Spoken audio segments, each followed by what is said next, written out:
During university, I had a slew of creepy encounters. This has stuck with me the most. It started during my first class.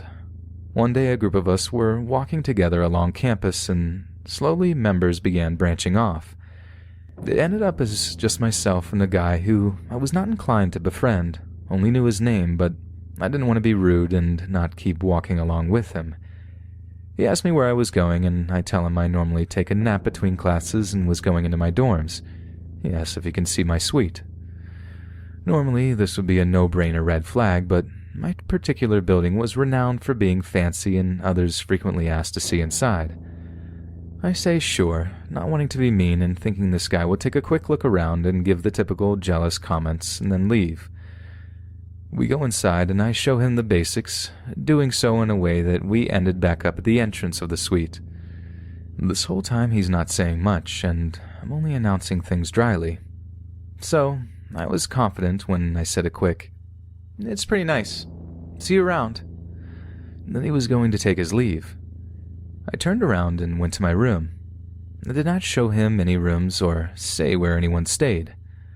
A few minutes later, as I'm sitting my stuff down, I turn around and he's there in the doorway. He's silent. I don't say anything because I do not want to invite him in. I want him to go. I just look at him, then start picking up stuff and moving it around, trying to look busy. He slowly walks a couple of steps into the room and asks, "Have you done the coursework yet?" I tell him no. By this time, I assume he is trying to hang out and tell him again that I'm planning on napping. He doesn't even skip a beat and says, "Well, that's okay. I can watch you sleep and help you with it after." I smile. No tone. Then silence again. I immediately tell him he needs to leave and follow him until he actually went out the locking doors, and I know he can't follow me back in. I told a lot of our friends about this, and they were heavily creeped out and made a point not to leave us alone again, ever. We finished the year out, and I haven't thought about this guy in a long time. I did not know anything about him at all, still only knew his name. Flash forward a year and some change to the next summer when I'm taking a bus ride home from a different part of campus, so it is not my normal route. We get to one of the points where the bus stops and waits until a certain time before it can leave again, and everyone else that had been on the bus gets off at this stop.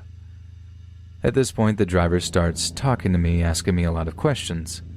I did not think anything weird at first and answer what I thought were idle chat questions. So which apartment are you in, and what classes are you taking? Then, as more and more questions just kept coming, I started to feel uneasy with his mannerisms and became extremely vague in my answers. I still don't know if he always intended to tell me this, but he then stopped peppering me with questions and began spilling a story of how his son was in my math class the previous year, and he knew all about me and started giving me a lot of family details. It's at this point that I realize his son is the guy who wanted to watch me sleep. All the details fit, but I had to know for sure, so I asked him if his son was named what his name was. He smiles and says yes. He then mentioned that he would like to start riding bikes with me, and would I ride bikes with him and his son? I was gathering my stuff by this point and had decided to get off the bus. There are 2 doors, one at the front and one halfway, which was closest to me. The doors stay open while the bus is at these stops so people can hop off and on, and the driver normally gets off and takes a break. As I'm getting my stuff and getting up, the halfway door shuts. I look again at the driver, an older man but much larger than my petite frame and build.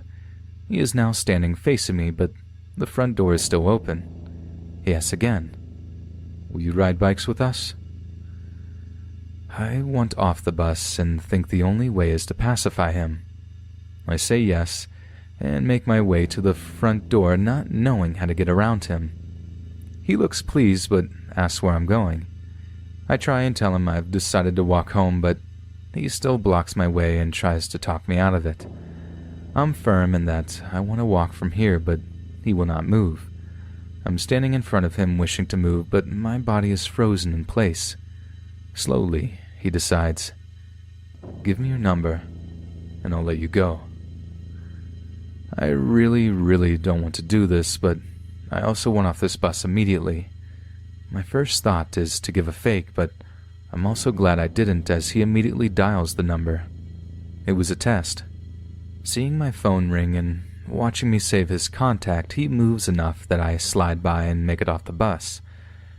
After making it home, I go to block his number and already have multiple missed calls and a voicemail of just him breathing. The situation was reported and I did not see him en route for a long time. But around a year later, I was getting on another bus and noticed he was back. I never covered my face and backed off a public transit faster.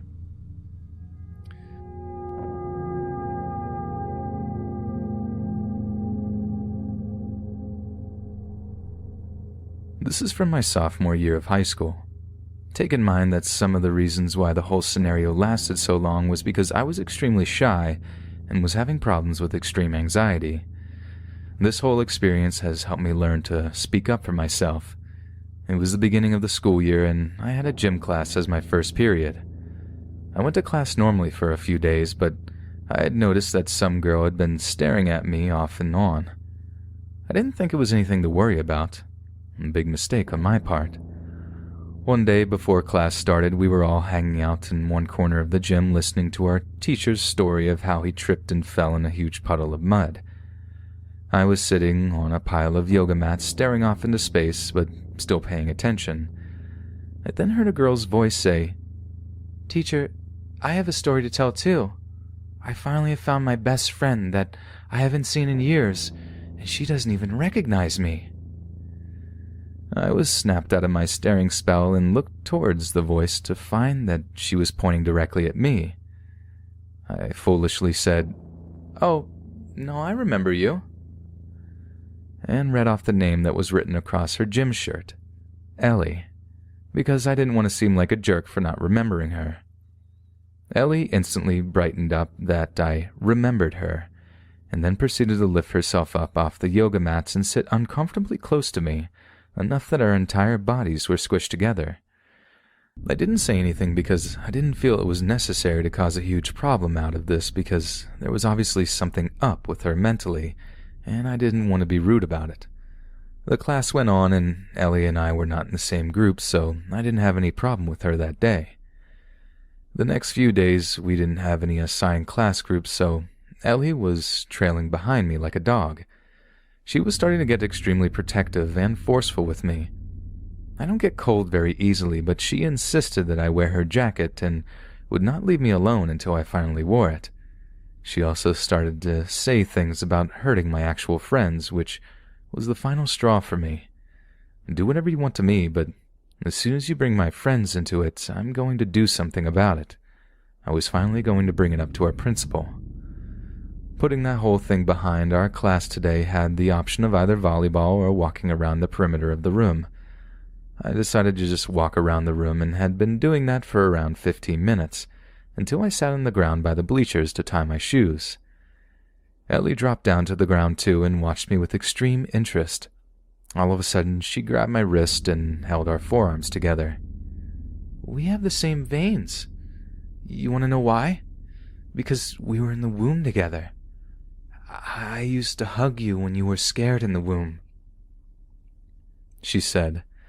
This line freaked me out a lot at the time. Because one, our veins looked nothing alike. She had one visible vein, while mine branch out into multiple. And two, we look nothing alike, and she was a year older than me. I decided to run off to the bathroom before I really freaked out, and stayed in there for almost the rest of the class. I returned later for the end of class roll call and left to go to the locker room. Ellie got dressed quickly and was just staring at me half naked getting dressed. It made me really uncomfortable. I lied and told her that I had to leave quickly because I had to meet with my boss at Olive Garden, and hightailed it out of there into my next class. My next class teacher, who I trust dearly, had called me up to talk to her privately in her class, and she said that Ellie has been talking about me non-stop in the class that she has her in. She recommended me to go to the police as soon as possible, and she'll talk to the principal. This scared the life out of me. What in the absolute God did my teacher know about Ellie that she would tell me to go to the police of all people? I called my mom and skipped the rest of the day.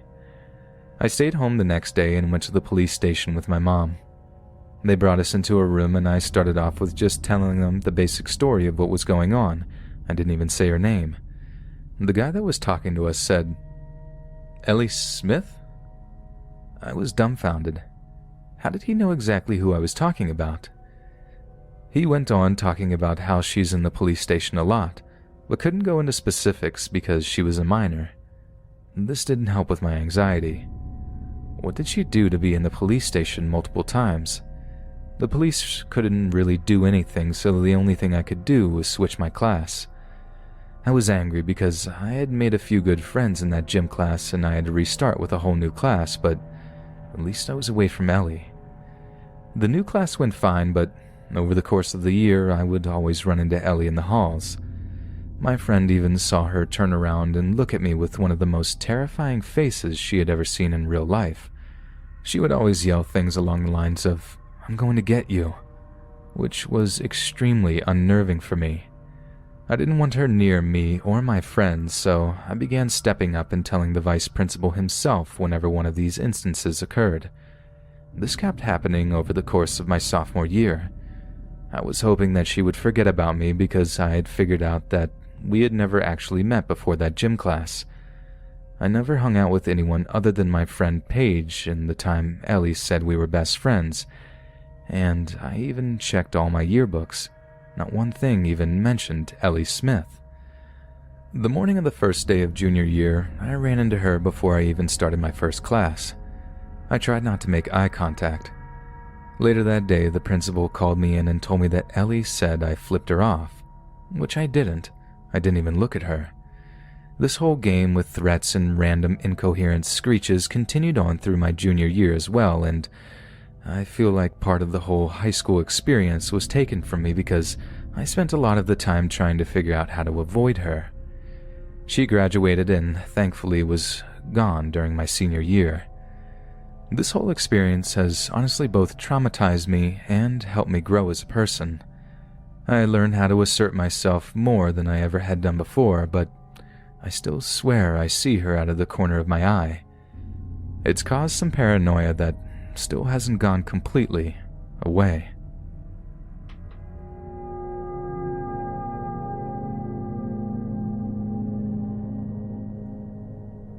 There was a girl that's been stalking and harassing me since October of 2018. We were in the same class at high school 6 years ago. She was super shy, never spoke in class, and barely had any friends. I can't remember speaking to her more than once or twice through all of high school. To me, she didn't even exist.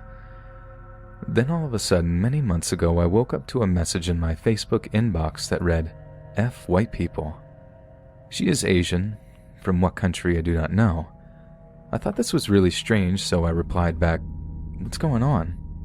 She had blocked my messages. I decided to just ignore it and go on with my life. About a month had passed and I woke up to yet another message in my inbox. She had sent me a screenshot of an Instagram account in my name. No posts or followers, just an empty account with my name. I kind of freaked out a little and tried to reply, but yet again she had blocked my messages. I tried to find the account on Instagram but couldn't. My name is very uncommon, so the possibilities that this was another guy's account was very slim. It certainly wasn't my account. I was very confused and kind of scared that she had created an account with my name and would post things pretending to be me. I contacted one of her high school friends and asked if she could deliver a message for me since I had no way of reaching her. To my surprise, they weren't friends anymore and hadn't spoken in months. I told my closest friends about what had been happening, and they told me that they had received some strange messages too. I was seriously confused by this point. This one girl who nobody talked to or had any kind of relationship with was sending pictures of Instagram accounts, weird memes, and 3-word sentences that made zero sense to me and many of my friends. I tried to think of why she did this. Had we treated her badly at some point? But I couldn't think of anything that we had done. I remember giving her a piece of gum one day, but That's about as close as any communication happened between us. I decided I would just try to ignore her and hope she wouldn't send me any more messages.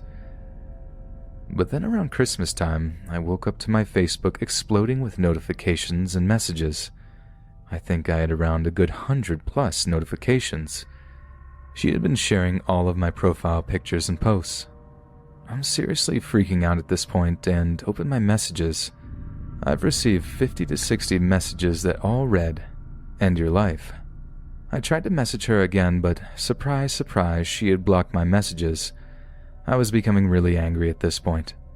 I clicked on her Facebook profile to block her and get rid of her for good. Before I went to block her, I scrolled down her wall.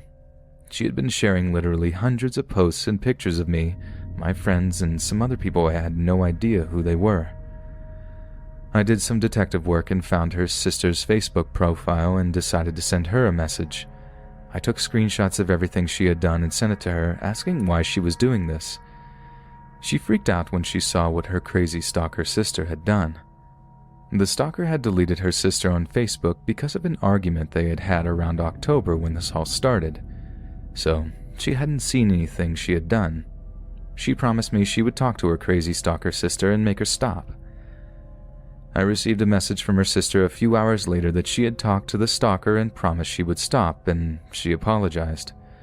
I was so happy this finally would be over, and I thanked her.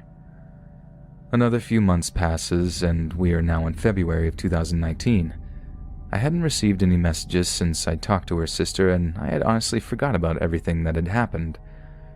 2 days ago, I was playing some games with my friends on my PC and talking on Discord. My phone was on the table and I saw it light up once. I had received a notification. I wouldn't bother to check it before the game was done.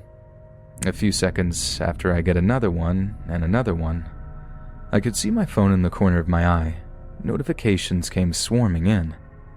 Then I remembered the crazy stalker girl and got a really awful feeling in my stomach, praying this wasn't her again. I stopped playing and picked up my phone. Notifications still coming in. The stalker was sharing my pictures and posts yet again, and all had a caption like, "End your life and I hope you die." I instantly blocked her. A few minutes later it happened again. Someone with another username was sharing my pictures. I blocked that account instantly.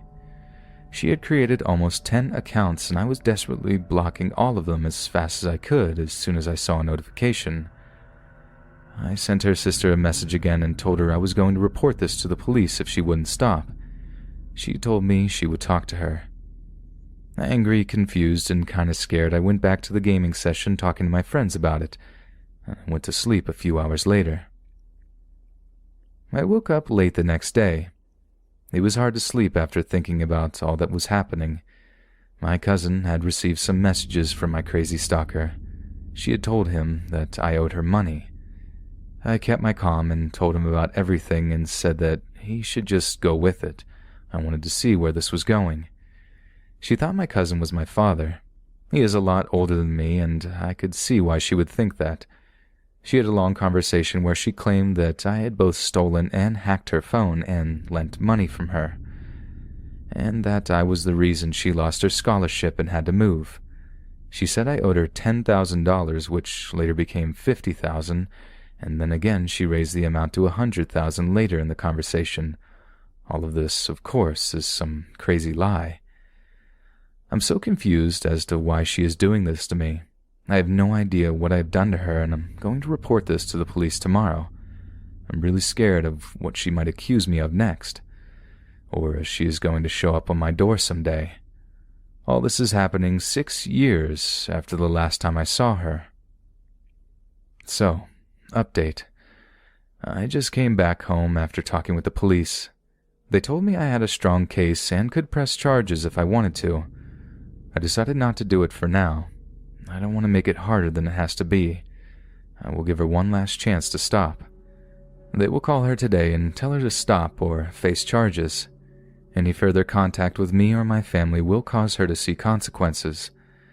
Either way, I'm pretty much guaranteed to get her a restraining order if she doesn't comply. I would also like to add that I do not think she's a violent person. She's never threatened my life directly, nor have I ever feared for my life. This plays a huge part of why I didn't press charges. I firmly believe that something terrible has happened to her within the last year, and that she is really sick and in need of help. Her family knows about the situation, and it's up to them or the authorities to make sure she gets the help if she needs it. What bothered me the most about this whole situation was the false accusations, and not the sharing of pictures and messages itself. I'm happy with my decision, and I hope I made the right call.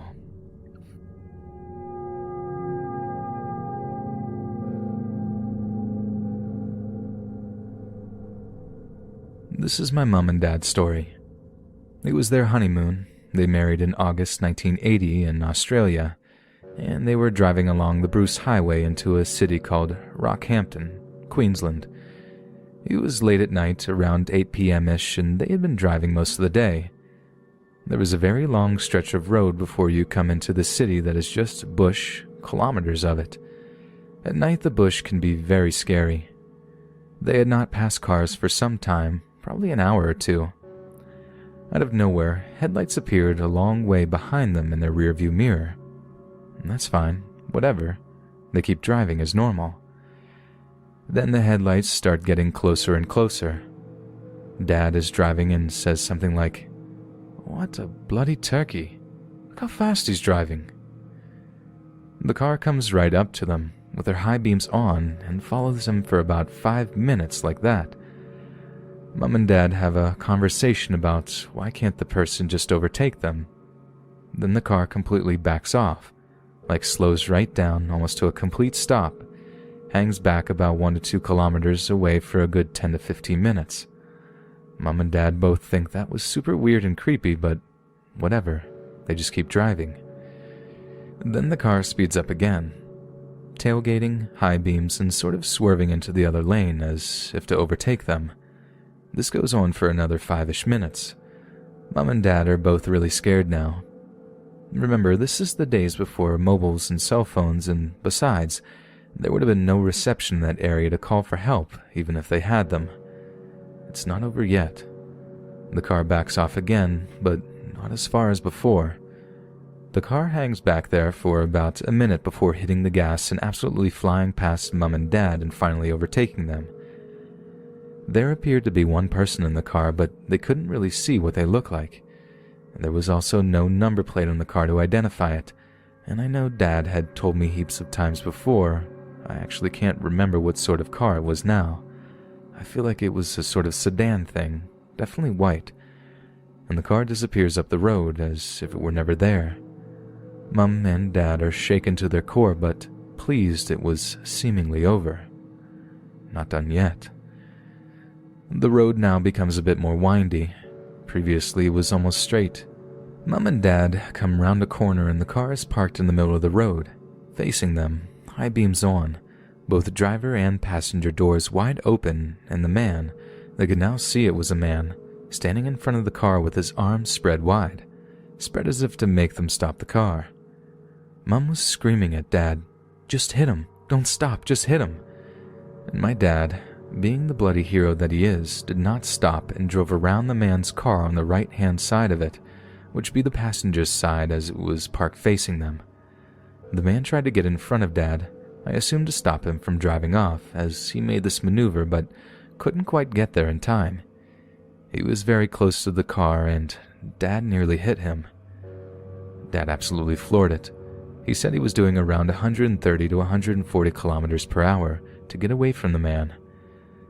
They aren't sure how long they drove like that for, but they didn't slow back to the speed limit until they started to come into the city limits. They made it to their hotel and parked the car at the back of the hotel so that you couldn't see it from the road because it was on the side of the highway and passing traffic could see the cars parked there. Mom was quite hysterical and told the reception lady what had happened. They called the police and reported it, but they never found the car or the driver. Fast forward many years later, Mom was watching the news and Ivan Milat had just been arrested. Mom screamed and called Dad into the lounge room. They both agreed it was the man they saw. They were absolutely adamant. I can't find evidence to suggest Ivan Milat was active in Queensland during that time, but I certainly won't call Mom and Dad liars because of what they saw. I imagine it was another creepy hillbilly who looked very similar to the backpack murderer.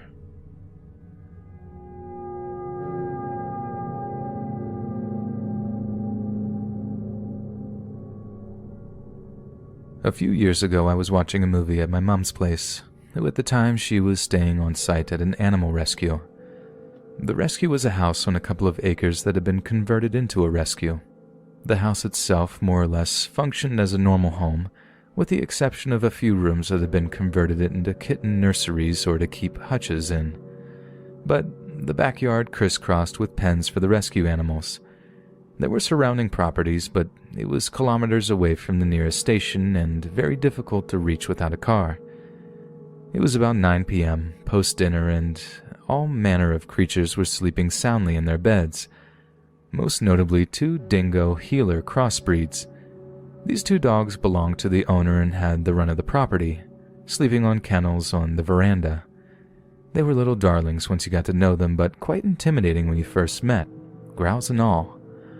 Opening onto the same veranda was a laundry that functioned as a second kitchen. As this laundry opened from the backyard, the rescue staff kept the food, dishes, and utensils for the animals' meals in the laundry, rather than tracking muck through the house on their way to the kitchen. We were watching the movie on my laptop, about 15 to 20 minutes into You're Next, when someone knocked at the front door. My mom immediately told me not to answer it, but when I asked why, she had no explanation. My mom has pretty great intuition, but since the dogs weren't going off, I answered anyways. I swung open the wood paneled door, but left the fly screen locked as a concession to her. A soft male voice came out of the dark. The porch light apparently needed replacing. I could make out his height, 5'9", body shape, thin as heck, a beard and not much else. He asked for someone whose name I'd never heard. When I told him there was no one here by that name, he said he was waiting for a taxi. But then he said he needed a taxi and asked to come inside to call one. His speech was meandering. By this time, my mum had joined me by the door, pointing at the window. The door was one of those single panels with glass windows from door to ceiling beside it. As we had the lights on inside and it was pitch black night outside, we couldn't see the caller, but he had had all the time in the world to see us. Worried, she gave the caller directions to a payphone down the street. The caller insisted he needed to come inside to call a taxi. I insisted he use the payphone instead. He became quite angry and demanded we let him in. Afraid about being the only ones home that evening, my mum finally snapped and told him she'd call the police if he didn't go away, already dialing 000 on her mobile. Eventually he stopped arguing and the prolonged silence suggested he was gone. Not wanting to return to the couch, which was in full view of the door's glass windows, as well as from the veranda, the back wall was floor-to-ceiling glass panels, we occupied our time in the kitchen, waiting. We heard another knock on the door. Nervous, we peered through the glass until we could make out blue and red flashing lights. We opened the door to 2 officers and started relaying the story. Suddenly the officer closest to the door asked, "Is this yours?" We peered around the door frame. A knife lay on the windowsill, a knife my mother immediately recognized as being used for the rescue animals' meal prep. The officer said the description reminded them of a local homeless man who was known for drinking far too much and sleeping it off in people's sheds. As such, they were quick to dismiss it as a serious threat, but afterwards my mother and I kept making creepy realizations. That knife came from the laundry in the backyard. How did the stranger get it without setting off the dogs? Without setting off any of the rescue animals? How long had he been hanging around the backyard getting to know the animals? Had he been watching us, too? What exactly did he plan to do with that knife if we had opened the door?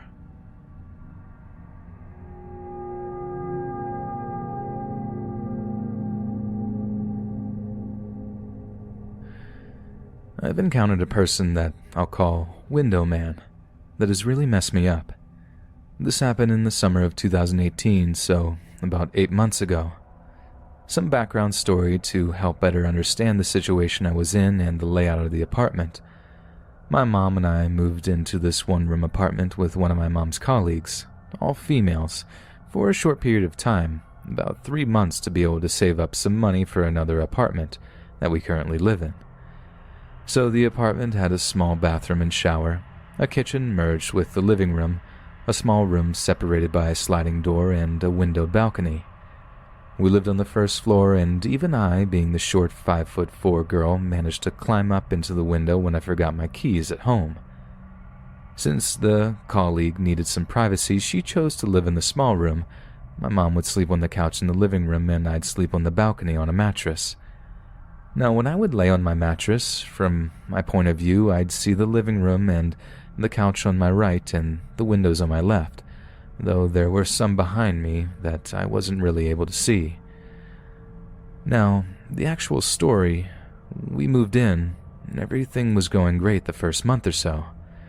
I felt quite safe, even though I was very suspicious from the very start of the windows since we lived on the first floor. And I should mention that I've never experienced anything paranormal, nor have I had sleep paralysis before. So one night I wake up, or at least I think so. I can't move. I can only blink my eyes and move my head. I look over to the windows and see what looks like a third of a man's head and a hand peeking through the window. I tried to scream and get up, but I couldn't move or do anything. I was so terrified. I saw the man slowly closing the window as if he was trying to not make any sound and lower his head, as if he were leaving. I was freaking out, but still couldn't move. I saw my mom on my right, sleeping on the couch, and on my left my hand was hanging off the mattress, and my cat was headbutting it, as if he was trying to wake me up.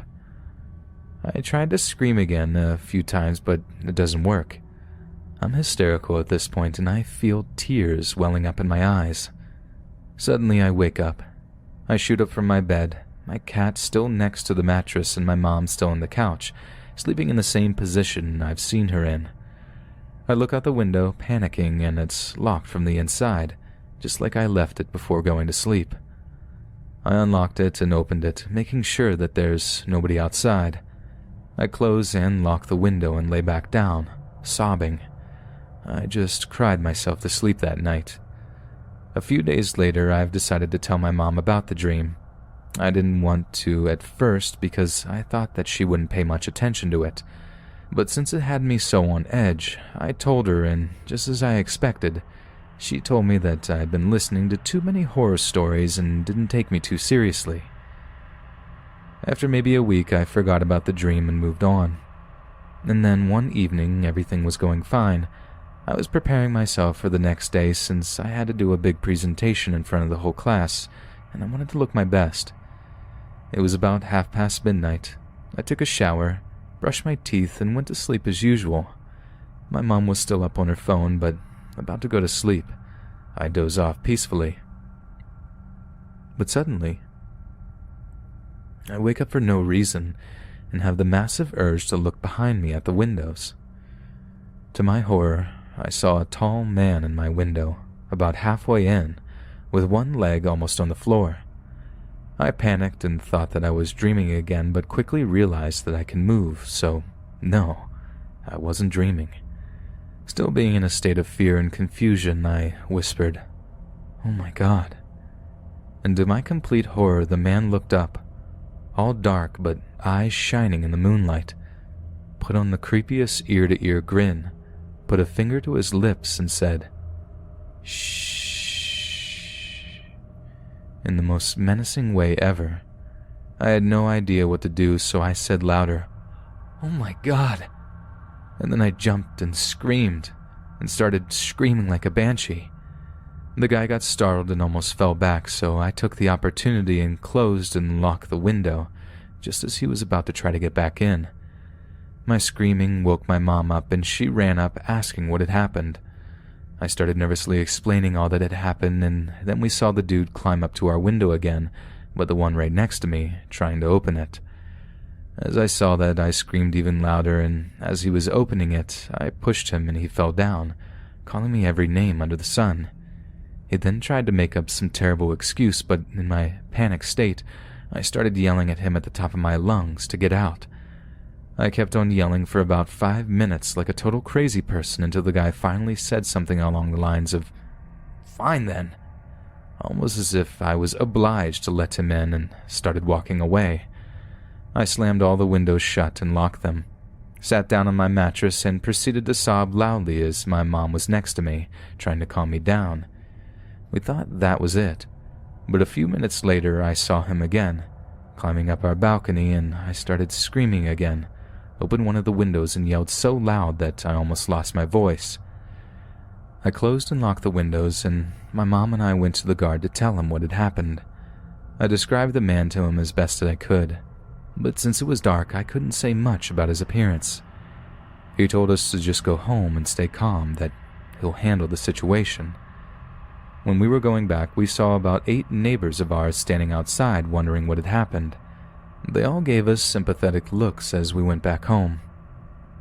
My mom gave me some medicine to help me calm down, and I was crying and shaking vigorously for about an hour until I was finally so exhausted that I just went to sleep with her, since I didn't want to sleep on the balcony anymore. The next day I showed up to school looking like trash, and when I told someone what happened, they either didn't believe me or would brush it off, saying, "It's fine, you're all right now." After a few days, my mom confronted me about it and said she was sorry that she didn't take my dream seriously, though I wasn't mad at all, just shocked. She said that she was just about to fall asleep but woke up to me screaming. She told me that my screams were the most blood-curdling ones she had ever heard in her life, but the scariest part is that I woke up for no reason. I just had the massive urge to look back. There was absolutely no noise when the man opened the window and was climbing in. I even asked my mother if she had heard anything, and she said that no, it was absolutely silent. Who knows what the man would have done if I hadn't have woken up, though I'm glad I didn't have to find out. The fact that also really shook me is that I had a dream of something similar happening about 3 weeks before it actually happened in real life. Though sadly I don't know what happened to that man, if he was arrested or not. We never saw him again. But either way, I'm just glad that we moved out of that apartment. Soon, later.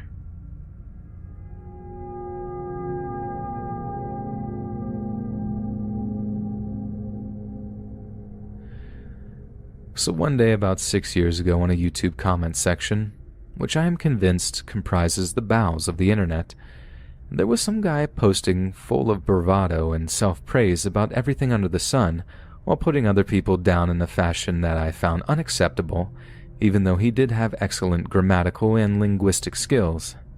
In particular, he was singing his praises about his chess-playing abilities, which he clearly took much pride in.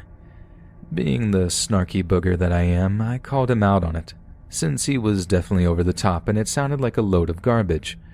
I mean, the guy stated that he was one of the top chess players in the world and went on and on about it, which I highly doubt was true.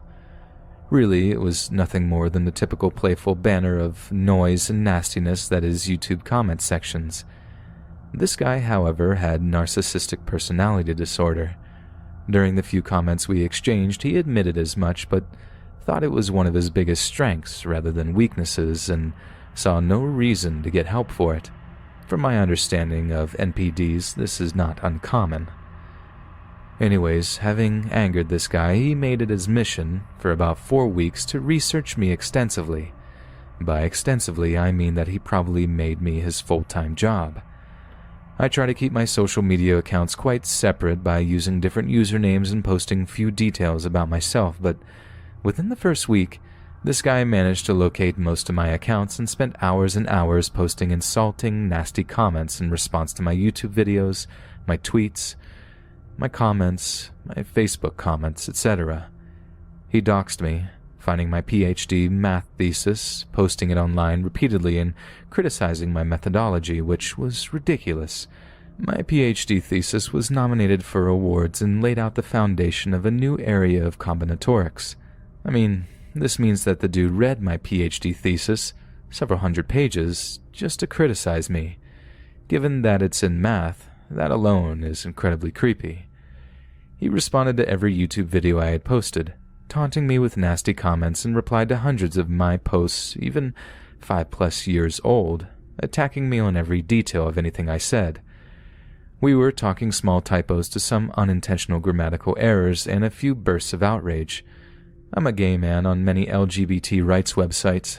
It's hard to sometimes not be frustrated. I mean, this guy must have spent hundreds of hours researching me and posting in response to me from fairly old posts. While nobody else seemed to care, it was terrifying to me to get daily notifications from him, posting my full name everywhere with detailed information about my location and life. Fortunately, I live in a different continent than he did, even though he made some threats to come visit me. I figured it was best to ignore him, but it went on for, as I said, about 4 weeks, until some woman online, and a very talented chess player, made the mistake of insulting him about his grandiose delusions of being a master chess player, at which point he thankfully shifted sights to her. I messaged her privately and warned her about this unstable guy, but he still stalked her for several months, doxing her and demanding that she play him games of chess online at the threat of more doxing, telling her that she would play him on such a server at such and such a time, or else she would forfeit and be scorned. Much of the time, she said she had never heard of the obscure servers he mentioned, but he demanded that she comply. I finally lost track of him, but his posts remained online, containing all my personal information, which is disturbing, seeing as I try to keep my social media accounts and my real life as separate as I can manage. I'm not ashamed of anything I say online, but I want the division and some reasonable level of anonymity all the same. So, to the crazy dude, proud of his narcissistic personality disorder, I hope we never meet again, and I hope that others remain safe from you. I've since learned to be much more careful about my online interactions, and to not push buttons just for the sake of doing so, because sometimes it just isn't safe.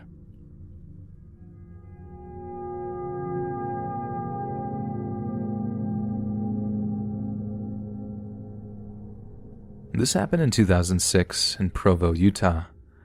2 childhood friends and I had just moved from a small town to start college.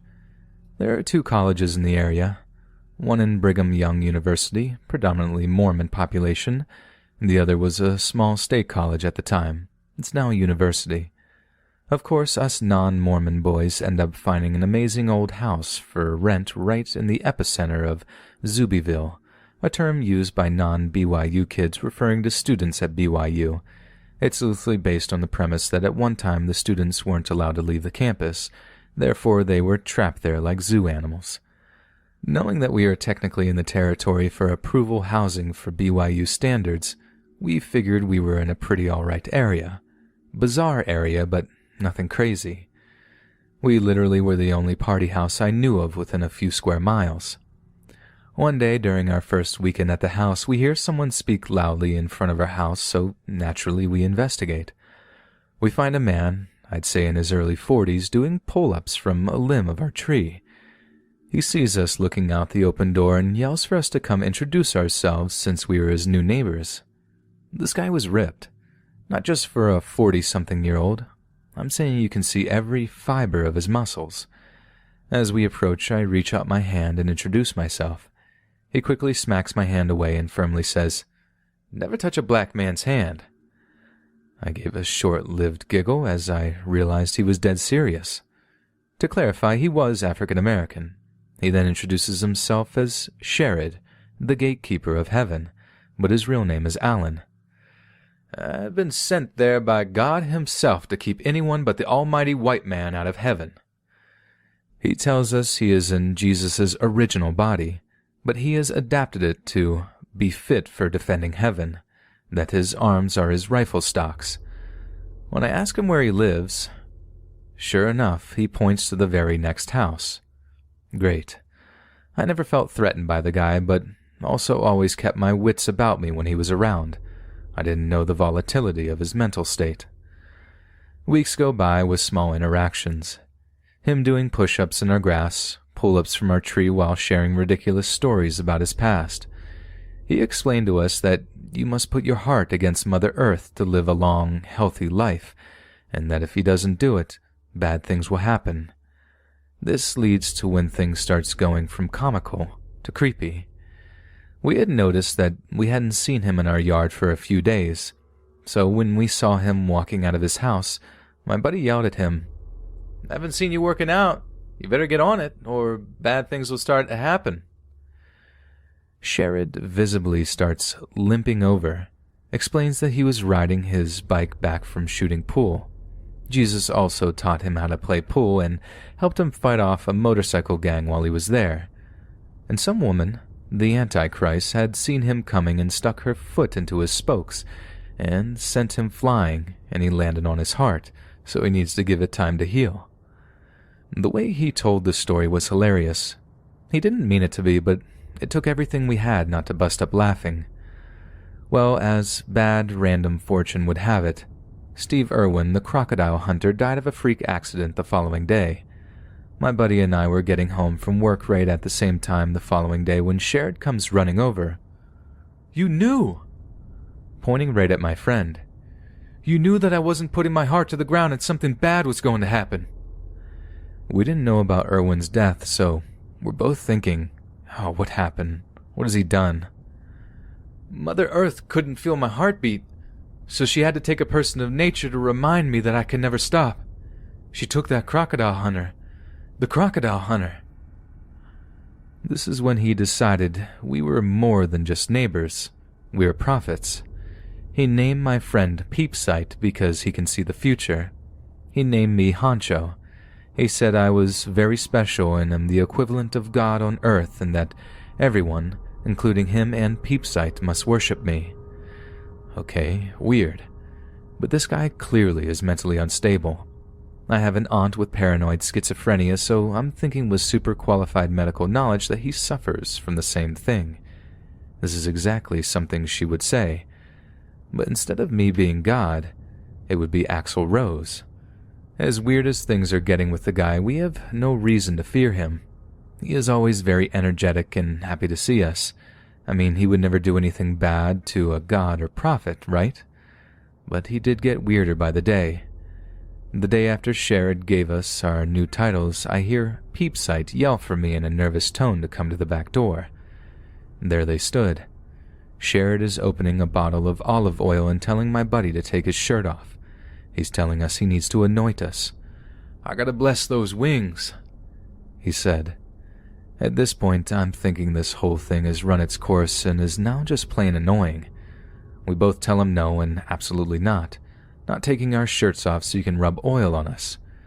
We settle on letting him rub a drop on our foreheads, hoping that will make him leave us alone. He gave me the bottle of olive oil and said I can now start blessing those who deserve it, and told my friend that he needs to protect the house and to make everyone who comes over say, "Praise Jesus." If they can't or won't say it, it's because they're demons. He knocked on our door the very next day and asked if he could come in. Friend yelled, "Let me hear you say praise Jesus." He swore and walked away.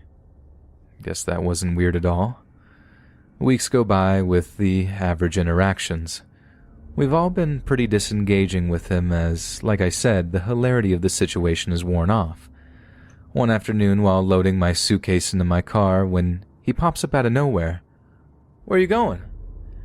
And this is where the weirdest stuff happened with Sherrod and the only time I felt nervous that something might go down. He pulls out a bag of razor blades and asks if I can do him a favor.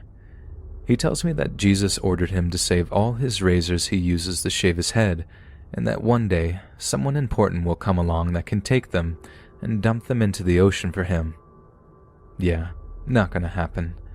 I tell him there's no way I will be getting a bag of razors past security, and I would never dump anything into the ocean, let alone razor blades. He tells me that Jesus will make sure security won't find the bag and nothing bad will happen if they are in the ocean. I'm adamant that this is not going to happen, and with every no, I can see him get a little angrier, a little more intense.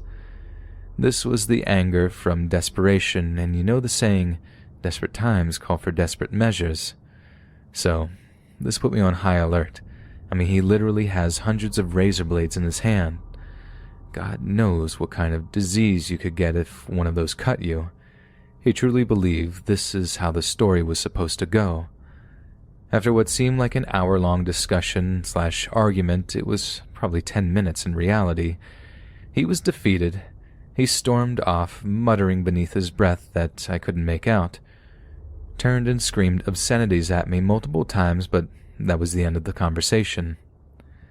After spending a week in Hawaii, a week without dealing with the crazy neighbor, anxiety of having to deal with him hit while on my way home. However, luck was on my side. While I was gone, Sherrod was arrested. I can't remember the exact charges, but it was bad. I want to say some form of assault and various drug charges as well. We also found out this wasn't the first time, and that the house next door was a halfway house.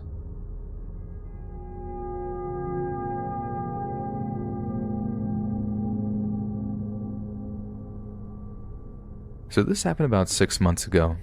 I'm originally from a town in the north of the UK, but I was living in a different part of the country at the time for university. I was just going into my second year, so I had moved from student accommodations, like halls, to a house share with 4 other girls. We were in a pretty nice house in a small dead-end street, and all the shops and bars were at the end of our street. I was in a bedroom that was on the bottom floor and at the front of the house. It had originally been a living room, but had been changed into a bedroom for student housing. Because it used to be a living room, the window was a huge bay window that took up the entire length of the front wall. The house had a big driveway and a front garden, both with fences around. This meant that you couldn't walk past the front of the house without intending to be there. You would have to walk up the driveway. I had been living in the house for about 2 weeks when this happened. On this particular night, there was only 2 of us in, as our other 3 roommates had gone home for the weekend. The other girl that was in had a second-floor bedroom, also on the front of the house. It was around 2 a.m. and I was sat in bed watching Netflix. I didn't usually stay up this late, but I was talking to a new boy at the time, and I would often stay up late just to talk to him. Sad, I know, but new relationships are exciting. I remember wanting to go to sleep at about 12:30 and deciding to stay up for a bit longer to talk to him, and now I'm so glad that I did. At this time, I was quite naive and didn't really think much about the dangers of not locking doors and leaving windows open. I grew up in a very nice area where we didn't even really have to lock our doors, and so I still wasn't out of this mindset. This experience has definitely changed that. Because of this, I had one of my windows slightly open and my curtains were open. The curtains didn't matter too much because the way the house was built, the garden and trees were right in front of my window, meaning no one could see in unless they stood directly in front of it. Being naive, I didn't think there was a possibility that anyone would try to. I was half lying down, half sitting up in bed with my laptop in front of me. I didn't have my laptop on too high a volume as, although she was upstairs, there was another girl in the house and I wanted to be respectful. All of a sudden, I saw a shadow go past my window, like a person walking past. I immediately froze. Like I mentioned earlier, there was no way someone could just walk past unless they walked down my driveway and were specifically coming to my house. I thought maybe someone had walked down the wrong driveway or was possibly cutting through and was going to jump the fence to another house. Something didn't sit right about this at all, however, so I left my laptop running and just looked at the window for a second. I couldn't see out the window at all since it was so dark outside, but I could make out shadows on the wall just next to it. For a second there was nothing. Then a shadow of a man went past. Then the shadow of another man about 2 seconds afterwards. At this point, I knew something was wrong and I shut my laptop immediately in the hope that if they looked in the window they wouldn't see me. A bit of time went past, maybe like a minute or 2, and I just sat in the pitch black waiting to see if I saw anything else. After this bit of time went by, another shadow of a man went past my window in the opposite direction, as if they had both walked in front of my window into the back of the house, but only one came back. I was certain at this point that they were doing something wrong, but for some reason I could not move. My brain was trying to process a million things at once, and I was so scared that I froze. I felt like if I moved, then they would know I was there, and I had no idea whether this was a good thing or a bad thing. For all I knew, they could have been hoping for a young 19-year-old girl to be inside, and I didn't want to run the risk of letting them know that there was. I was also completely naked under my covers, and it definitely crossed my mind that if I got up and they could see in the windows, they would see me. After what felt like an eternity of just sitting, waiting, I heard a loud bang on my window. It sounded like someone had hit something such as a rock off the window with force. I assumed they were trying to break the window and panicked hugely but still couldn't move. I can't explain what was going through my mind, but it was almost like I was waiting for a completely definitive thing to happen before I got up, as if I was being overdramatic or something. After the loud noise, I would say maybe 30 seconds went past, and then all of a sudden my curtains started moving, and I see a hand come round the side of them to get them out of the way. They were big curtains, and my openable windows were on either side of the big window, meaning they were slightly blocked even by the open curtains. I then looked over to the curtains and see a figure of a man climbing through my window. He was halfway through my window with the top half of his body inside my room. This is when my mind finally decided that this was a fight or flight situation, and I shot up and ran towards my door on the other side of the room. It was locked, so I had to fumble for the key, turn it, and then open the door and run, all the while making a huge amount of noise. I ran up the stairs and knocked on my roommate's room. Still completely naked, I should add, so the image she must have got when she opened the door is quite amusing to think about. She opened the door almost immediately, which I found odd for it being 2 a.m., but I was thankful nonetheless. I told her what had happened, and we locked her door and started panicking. Neither of us knew what to do, as we had never been in a situation like this before. Being stupid and young, I decided to ring my mum. Completely not helpful to the situation, but I wasn't thinking straight. And she told me to ring the police immediately. So we rang the police, and because we didn't know if the men were in the house or not, they arrived within 2 minutes, as if it may have been an act of burglary. I had left my laptop and all my possessions in my room, other than my phone, because it happened to be in my hand when I ran, so if they were in my room, they would have plenty to take. The police arrived, and we threw down some keys from the top window to them so they could let themselves in. They searched the whole house top to bottom and found no one. I went down when they assured us it was safe and checked my room, and nothing had been taken. I knew for sure they mustn't have even come into my room at all, as my laptop was clear as day on my bed, and would have been the first thing that they had seen if they had. The police agreed that I must have scared them off by getting up, as they mustn't have been expecting anyone to be in. They must have thought the room was a living room, as it made sense for it to be, and have been expecting to rob the house while everyone was asleep upstairs. I had this crazy thought process through all of this, where I started wondering if I had seen what I thought I had, and started doubting myself and wondering if I was just insane. But when I went down to check my room, my window had been completely open to its fullest extent. I had opened it only a crack at most, and this just confirmed that what I had seen was completely real. I learned a valuable lesson about leaving windows open that day for sure. While the police were there, they actually got radioed about an attempted robbery just a couple of streets along from mine, and they suspected it was the same 2 men. Nothing ever came back about that though, so they mustn't have caught them, unfortunately. They told us that if they did catch anybody engaging in any similar crime, they would get back in touch, but to this day, they haven't. So either they had been caught and not connected to my case, or they haven't been caught at all. CSI came the next day and actually managed to get a fingerprint from the window, but they said the person must have been sweating or something, as the fingerprint was too smudged to get anything from. I'm so glad I decided to stay up later, as if I hadn't been awake for this, they would have physically been in my room by the time I noticed that they were there, or they noticed me. The thought of waking up to 2 men in my room is terrifying, and I'm not sure what they would have done if they had got into the room before realizing, as there was then no easy escape for them. They would have had to have climbed out the tiny window again, or unlock my bedroom door and then the front door to get out. This might have led to a violent and nasty situation, and if they had realized they were stuck in a room with an eyewitness, and it doesn't bear thinking about. Also, my roommate told me after the police left that she had actually woken up for some reason about 5 minutes before I came flying up the stairs, and she said she heard the loud bang on my window when she was already awake. She started to get a bad feeling after that and had waited up for a bit sitting on the end of her bed next to the door, just in case I came running up. It's very interesting that she woke up during this, as the men were not loud at any point other than when they hit the window.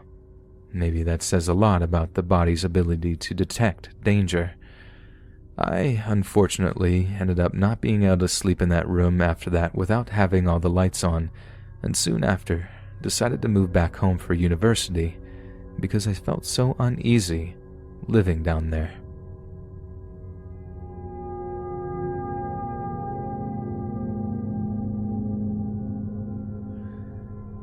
I have so many experiences that belong here. Now, this happened when I had just turned 18, about 5 years ago, so some details are hazy, but most are still extremely clear. It was my first job, just as a convenience store cashier in a pretty low-traffic plaza within walking distance from my house, and I was pretty good at working there. My managers liked me because I followed the rules due to a fear I've always had about getting in trouble. Unfortunately, my managers also did not do anything when I was harassed, which happened pretty much 3 or more times a week. Now, I was 18, but I looked about 14. I constantly got asked, and still 5 years later, if I was even old enough to be working. So when I got hit on by much, much older men, it wasn't just creepy, it was bordering on predatory behavior. A 30-year-old man charmed me into giving him my number once, and when I told him how old I was, he said, "Wow, I thought you were a lot younger." That's good. So, he thought I was younger than 18, and still wanted to date me, and the conversation ended there. At this point, though, besides the weekly guys hitting on me, and at that time I was threatened by an old guy on what had to have been hardcore meth to kill me with his chicken wing bone while eating it, nothing really crazy had happened. I hoped it wouldn't because, again, no one ever did anything even when I complained. 9:57 one night before closing at 10, a younger-looking kid comes in, probably mid-20s, patchy beard that looks like when a 15-year-old tries to grow one. Looks like he still lives in mommy's basement playing video games. You know, that kind of guy. He comes in alone, gets a drink, and messes around the store until we make the announcement that we are closing in 1 minute. Then he comes up to the counter, gives me a really creepy grin, and starts chatting. From the get-go, I had this weirdly bad vibe about this dude, and my manager is in the office doing closing stuff, so I'm checking him out, but by myself. He's just being really creepy. When the register opens to give him his change, he starts chuckling and saying, "Wow, that's a lot. Wow, can I have some?" And leaning over the counter. I actually thought he was going to rob me, but I'm a nervous person with anxiety, so I was stammering and laughing nervously and pretending it was normal, and he leans even closer and says, "Huh, you just want to go home, don't you? You just want to go home, right? You really just want to go home." In the creepiest voice that I imagine a kidnapper would use to taunt his victim. That's literally what it sounded like. It was terrifying. Then he leaves and we close. I was scared to drive home and felt like I was being followed or watched.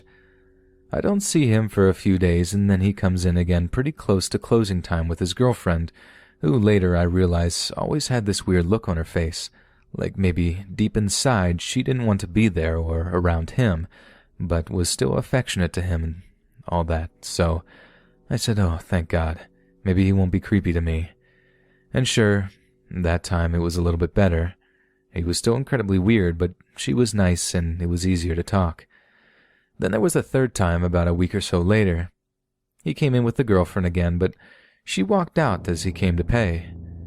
Again, it was close to closing and there was really no one there. Again, a manager wasn't around, and this is the part that isn't hazy at all because it was just so creepy, and the conversation went like this. So I talked to my girlfriend. She likes you.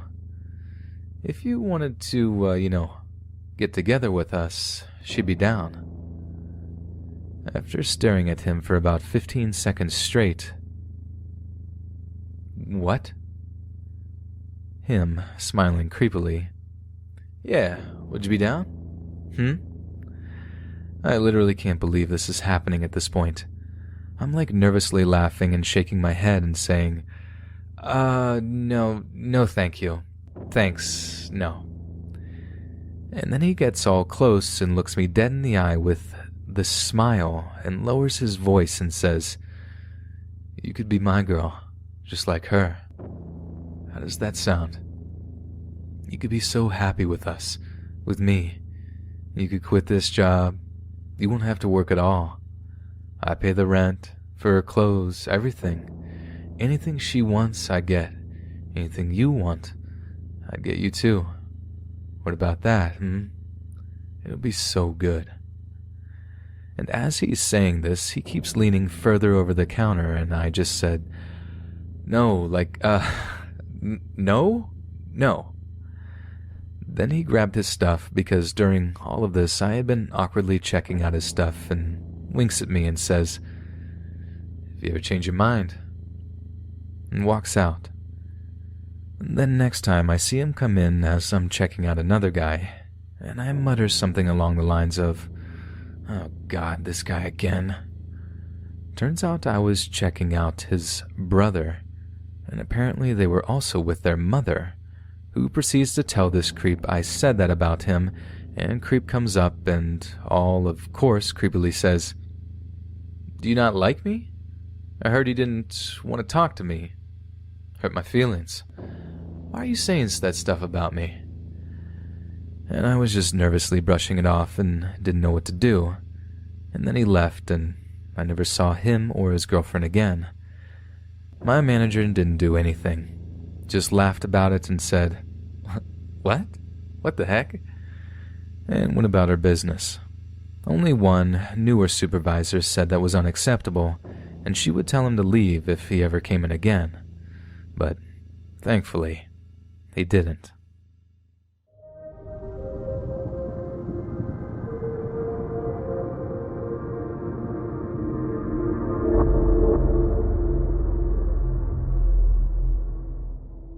Growing up in a Boston suburb during the 80s was rough.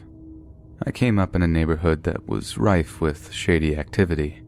It was the kind of place that changed when the sun went down. Sketchy streets and arterial alleyways that looked sinister when shrouded in darkness.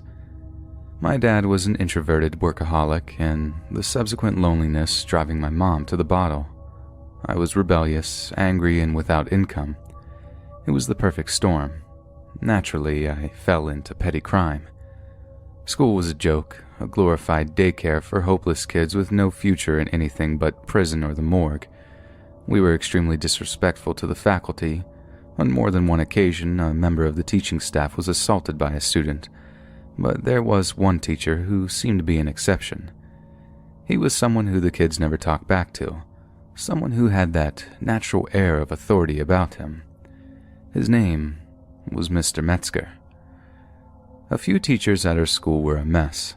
Fresh college graduates who were only maybe a year older than the kids in our class, a couple of functioning alcoholics who smelled like vodka at 8:30 each morning, shirt buttons undone with loose, tacky Walmart ties complete with 5-day stubble.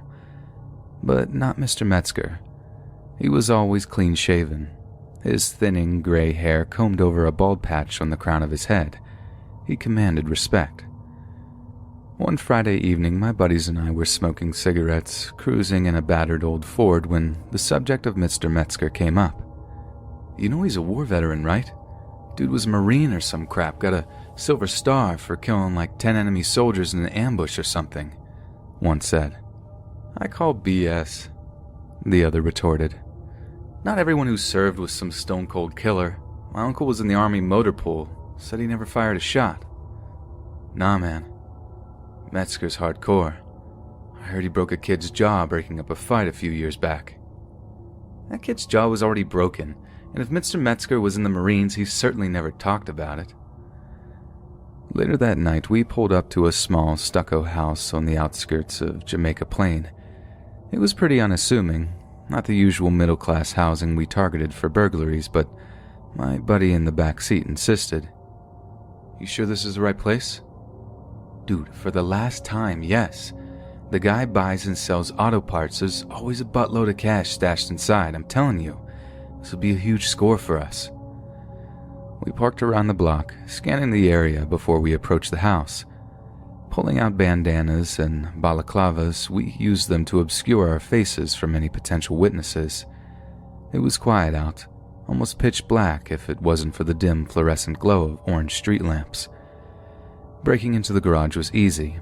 The rotting wood of a side door gave way from around the old rusty lock, and just like that, we were inside. But the interior of the damp, dark garage held no car parts, no sign of any mechanical work at all. I shot our insistent friend a scornful look. We should have just left right then and there, but we were young, foolish, and arrogant. We didn't want to walk away empty-handed.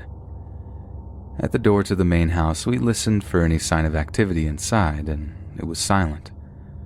I gulped, took hold of the door handle, and pulled.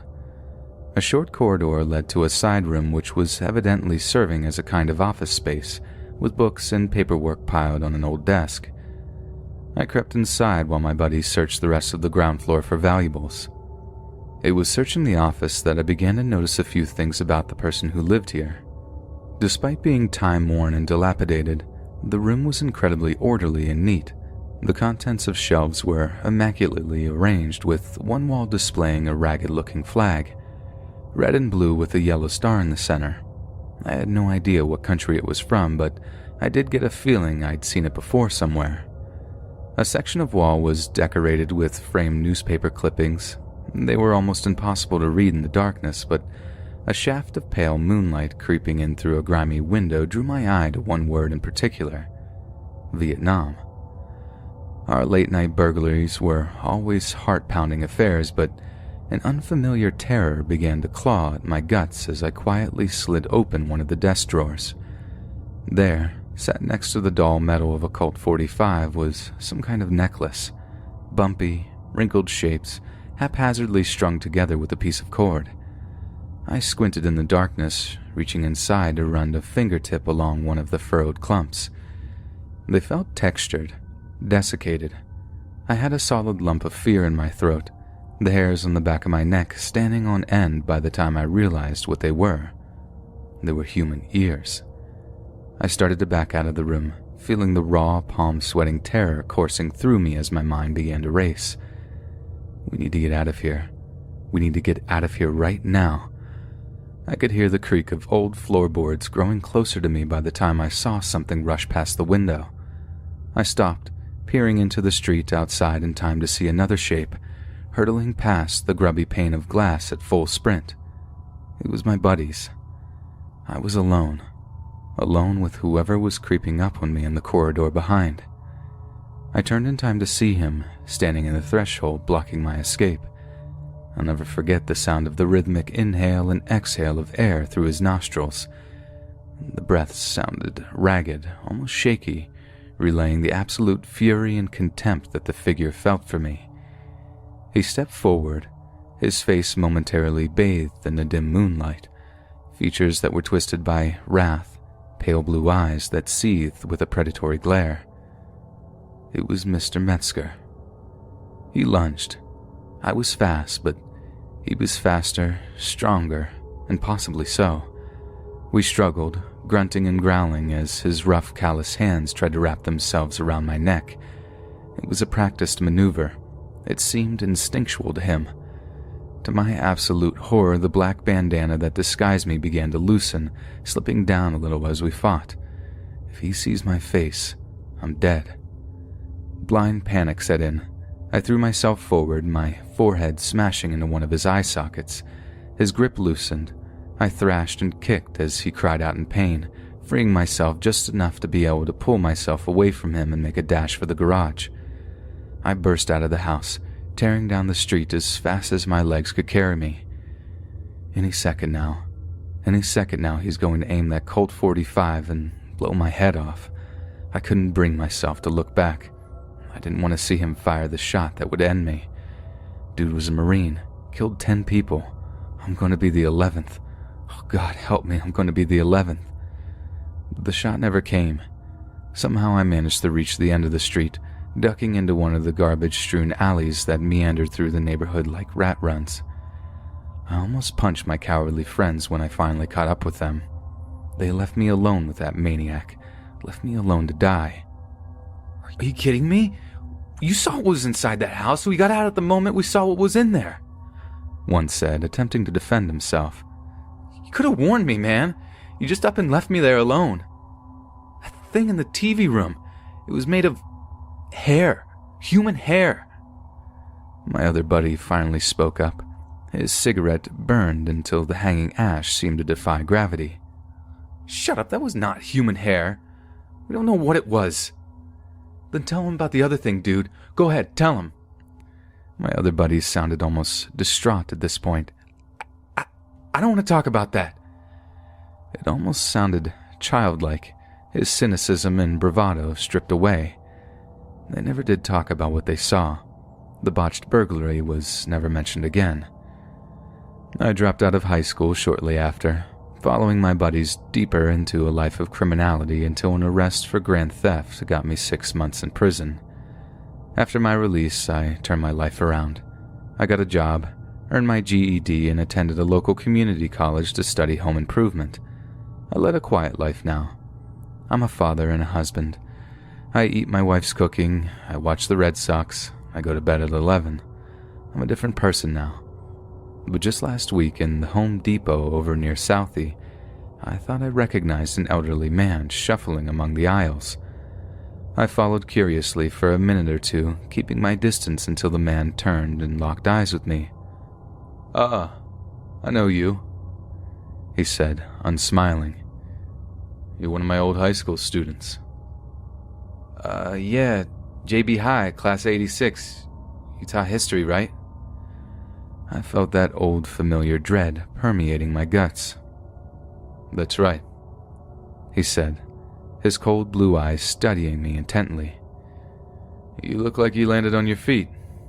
Not bad for a dropout." "Yeah, I got myself together in the end. Teenagers, right?" I forced a weak smile. "Right."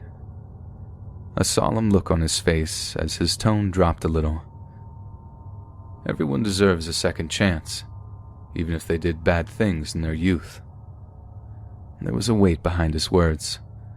My palms grew damp against the plastic push bar of the cart. "Well, nice seeing you again, Mr. Metzger. I'm kind of amazed you even recognized me," I said, beginning to wheel my cart away, trying to hide my anxiety.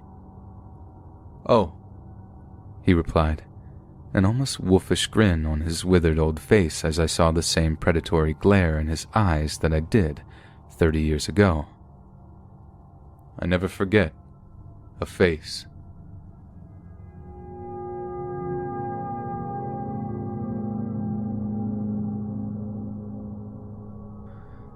The education system here in the UK is a little different than the US. You see, we don't have a middle school. We don't have that kind of social buffer that separates children from young adults, so when you're 11 years old, you're suddenly dropped into a campus that includes larger, intimidating teenagers. As bad as it sounds, leaving the nurturing environment of primary school and entering the unforgiving, hormone-saturated world of secondary school is daunting to say the least. Granted, I was quite a shy child, but seeing all these spotty-faced, deep-voiced, hairy miscreants dragging their knuckles through the corridors, it was terrifying. They were like monsters. I didn't understand the things they did, nor the things they said. I remember just trying to keep my head down, try not to get noticed by any potential bullies. And so, that's where the story begins. With myself as a frightened, quiet boy in a place that made me dread having to wake up in the morning, homework, being popular, avoiding trouble, I thought that was as bad as it was going to get for me. I was wrong. The headmaster of the school was named Dr. Sylvester. He wasn't a medical doctor. He had earned the title in some lesser field, but he went by doctor nonetheless.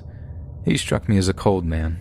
His welcoming speech to the year 7s made secondary school seem like an ordeal we had to endure than an experience that would enrich us. The speech was emotionless, with subordinate teachers lining the old school hall like prison camp guards. The man was somewhat of a mystery to me, but then everything at the tender age of 11 is a mystery. Every little aspect of life threatens and frightens. I remember feeling an immense pressure at the time, pressure to succeed, pressure to conform. I was told not to question things, that adults always had our best interests at heart. If only that were true. I recall it being a brisk autumn morning. Leafless, skeletal trees and piles of rotting leaf litter lined the pavements. We had French class at first period, by far the most loathed of the subjects I took. Not because I disliked the language. I was actually pretty good at it. The problem was the woman who taught the class. At the time, I had the notion that she simply disliked me, that I had offended her in some way that it was in my interest to correct. But in retrospect, it was clear she hated her job. The dreadful scenario of having broken free from an institution like school only to find herself right back in one, trapped. I understand why she was so contemptuous. Maybe she had a dream once, something she longed for only to find that it was late, that she was too busy. Just another one of life's little tragedies. During the middle of the period, as I watched the hands of the classroom clock moving painfully slowly, the dull silence of the room was interrupted by a shrill, piercing sound. It was the fire bell. Some of the children jumped, nervously whispering to each other as they awaited the instruction of the teacher. "Fire drill." The French teacher's voice was a flat drone. "Everybody line up outside the building." There was a touch of excitement in the air by then. The fire drill broke up the monotony of the long, boring school day. We gathered our belongings, filing out of the classroom as the teacher to the monotone murmur of single file. As you can imagine, other classes were also doing the same, so before long, there was quite a number of children, all walking down one long, locker-lined corridor. I had been in fire drills before, obviously, so I was no stranger to the actual drill. But there was something different about this one, something which wafted through the corridors towards and washed over the already nervous children. We could smell smoke. Something was actually burning. The most terrifying memory of the event wasn't the fire itself. It wasn't the ominous smell of burning plastic or the cries of frightened students who were beginning to panic. It was the look on the presiding teachers' faces when they realized the very real danger we were in. At that age, adults seemed invincible, like they can solve every problem and then some. I had never in my short life seen a look of terror so pure on a grown-up's face. It chilled me to the bone. With anxious voices, the teachers herded us to the nearest exit. The intensity of the smoke increases as we moved. Pouring out of the building, we could see the far wing of the school building as it burned, wildfires dancing among thick black smoke. Then the screams began. Children turned in the direction of the building's burning section, pointing and screeching as a figure emerged from the conflagration. It was engulfed in flame, a walking inferno whose cries of pains were burned up before they could leave charred lips. And then there were sirens, flashing blue lights, and men that wore fluorescent uniforms. Paramedics tried to stifle the blaze on the burning man. The sight of his charred, smoking corpse had children in tears as teachers barked at them to look away. But looking away didn't help.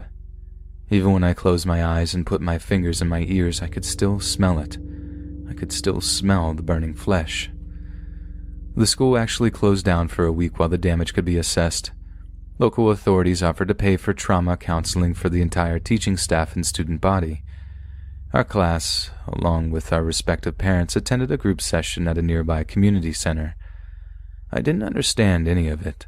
I didn't understand why we would want to all sit around and talk about something so terrible, why we all weren't just at home trying to be happy, trying to forget. It's terrible to say so, but I considered the time off as a sort of special holiday. I was allowed to play video games for as long as I wanted. My parents even bought me a new game. I could tell they thought I was upset, that they were trying to be good parents. I just didn't question any of it. Like I said, I just thought it was better to try to forget. Why would I want to remember the sight of that burning man climbing from the debris? Why would anyone want to remember that? After a few days, the school sent a letter out to all the families involved. The cause of the fire was said to be an electrical fault, a freak surge that shorted a kitchen power outlet and set fire to a broken refrigerator. However, I did notice something about my parents around that time. When I was out of the room, I would hear them talking in hushed tones. They were discussing something they didn't want me to hear, something secret. I was a curious kid, sure, but I had no desire to eavesdrop. I was acutely aware that there were things in the world I really didn't want to know about. Some things are better left as secrets. It took 10 years for the truth to come out. One evening, whilst sitting down for a home-cooked family meal, we started to discuss my school days. It was nothing in particular at first, but somehow the subject of the fire came up. Just a passing comment, nothing shocking or abrasive, yet my parents reacted rather strangely. My dad put down his cutlery and cleared his throat, giving my mom a long, serious look. She did the same, sighing before she turned to me and spoke. "Alex, you remember that fire at your school, right?" I nodded. Of course I did. The school held a service for the burned janitor when he passed over from his injuries. "Well, we didn't tell you the truth back then about the fire. We're sorry. We hope you understand that we did what we thought was best at the time." I stayed silent, my eyes darting between my parents, simply waiting for whatever it was they had to say. "The thing is, son," my dad took over, taking my mom's hand in his and giving it a loving squeeze. "That fire was no accident. Someone set fire to the school, tried to burn it down. With all the children inside," Mom interjected. She brought her hand to her mouth and her voice began to crack, fresh tears twinkling in the corner of her eyes. My dad just hushed her, comforting her softly before he continued. "You see, Mr. Sylvester, the head teacher, that wasn't his name at all. Before then, he had never held a teaching position in his life. His name was Bernard Lee. Bernard Lee began an affair with a woman and wanted to escape his family. He wanted a new life. He wanted a clean slate. So one night, while his wife and children were sleeping, he doused their home in petrol and set it ablaze." My mom was sobbing at this point, tears rolling down her cheeks, but she still managed a few final words. "But unlike you, son, who were so lucky to have, those children never escaped. They never escaped." We all broke down at this point, embracing as a family, counting our blessings that my class was able to escape from a similar fate as those poor, unwanted children of Bernard Lee. Later on in life, shortly before I actually decided to commit this piece of memory to paper, I thought back to that time in my life when I was young and frightened, when everything was so big and scary, when the vast possibility of life terrified instead of inspired, when I thought I was walking among monsters. How could I have possibly known back then that I was right?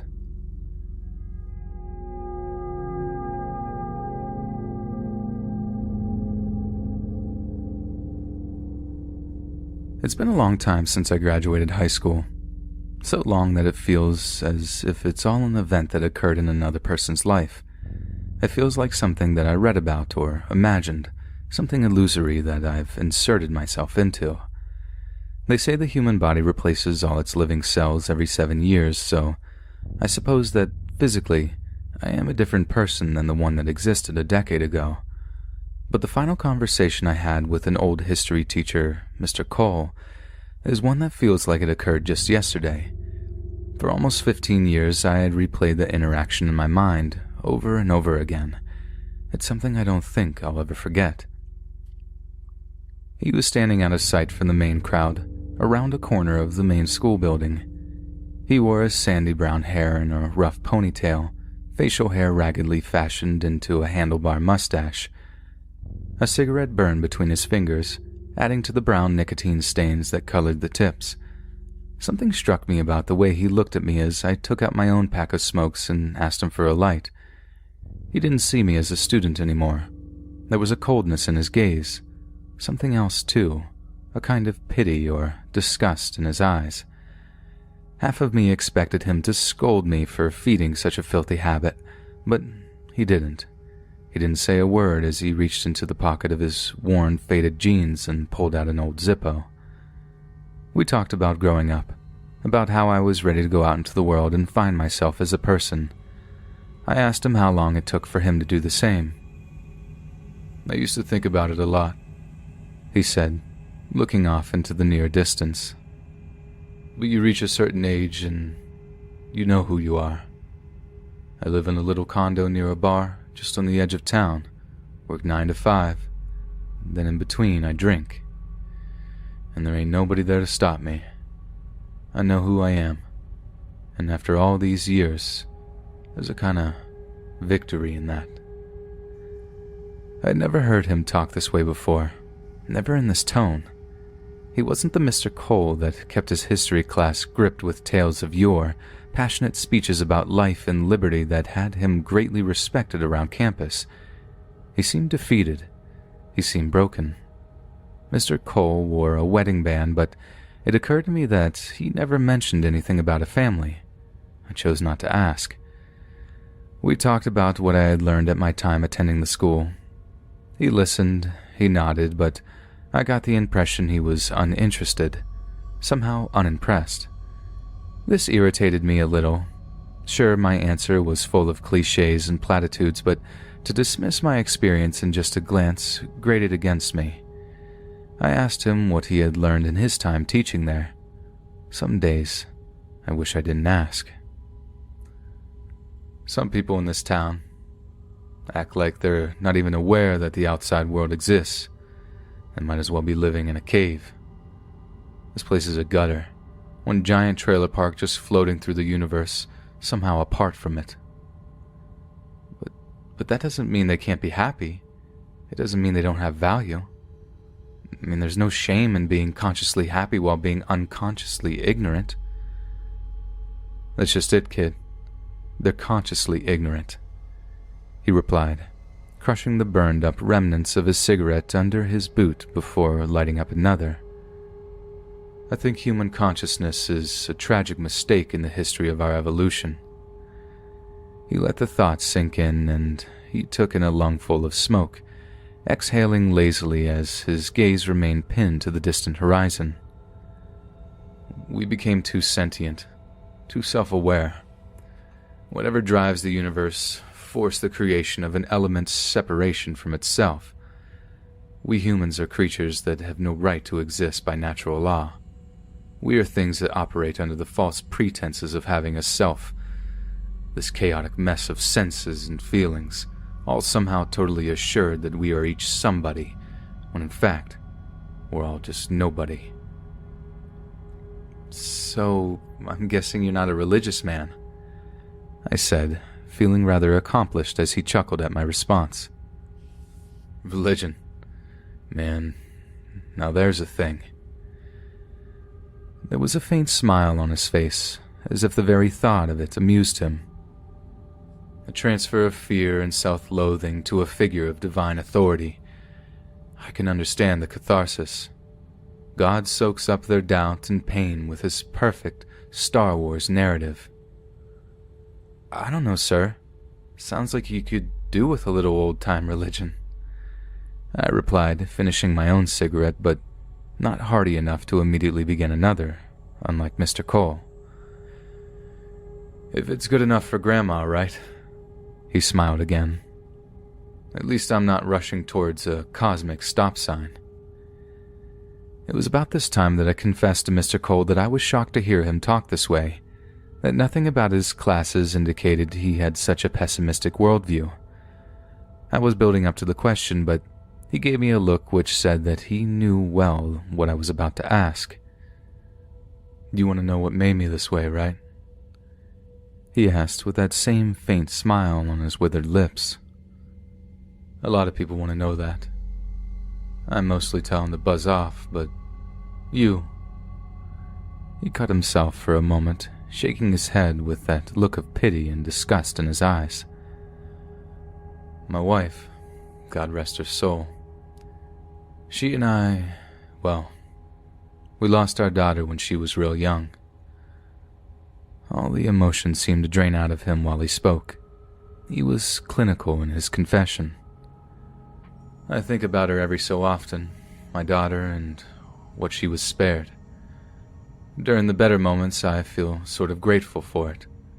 Doctor said she didn't feel a thing, that the drunk driver sent her straight into a coma. And after a few weeks of sleepless, tear-stained nights, somewhere in that dark room she was locked in, she slipped off into another, deeper kind of sleep. I'm sorry. It was all I could think to say. He heard my voice quiver with sadness. Nah, don't be. It's a beautiful way to go out. Painless, happy, innocent. Trouble with dying later is that it's too late. The damage is done. He had an odd way of reassuring me. You want kids? He asked. I shrugged. I had never really given it any thought. Don't, he responded, almost contemptuously. I think of how arrogant and cruel it is to force a soul out from the ether into this sack of rotting flesh, to condemn a life to walk blindly in this meat grinder. Sometimes I think I should go thank that drunk for getting behind the wheel after one too many. They spared me the sin of being a father. I confided in him that I believed there was more to life than just soul-crushing pain and grinding worthlessness. That now, more than ever, people can act in ways that can change the world for the better. He disagreed. You see, this is what I'm talking about, he said, evidently growing a little frustrated as he threw down his second cigarette and repeated the action of stamping it out. Sure, there are broader ideas in play, mainly what is shared between us as a species for our mutual illusions. Ever seen a dead body? He asked me. I nodded slowly. Then you'll know. If you look in their eyes, even in the picture, you can still read them. You know what I see? I see that they welcomed it when it finally came. Not at first, but right there in the final moment. It's relief. They were afraid, and now they see for the very first time how easy it was to just let it all go. In those last few seconds of life, they saw what they were, what they had always been. You, me, them, this whole comic tragedy was never more than thrown together presumptions and stupid blind will. What you need to do is just let go. To finally know that you didn't have to hold on so tight. To realize that all your life, all your love, all your hate, all your memories, all your heartache, it was all just the same thing. It was all the same dream. A dream that you had inside a locked room. A dream about being a person. Mr. Cole started to walk away, the keys to his truck jangling as he pulled them from his pocket. Good luck, kid. You're gonna need it. I moved out of town, out to a coastal city where the people aren't like those stuck in small Arizona towns. Sometimes I think Mr. Cole was wrong, that there's a brighter side to existence that he neglected to touch upon.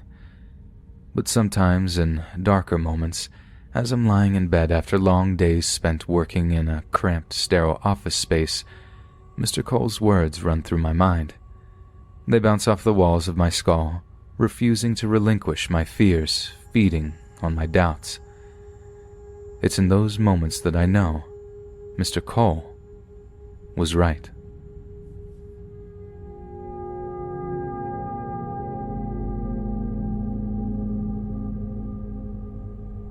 Mr. Schwenko was the toughest teacher in our high school.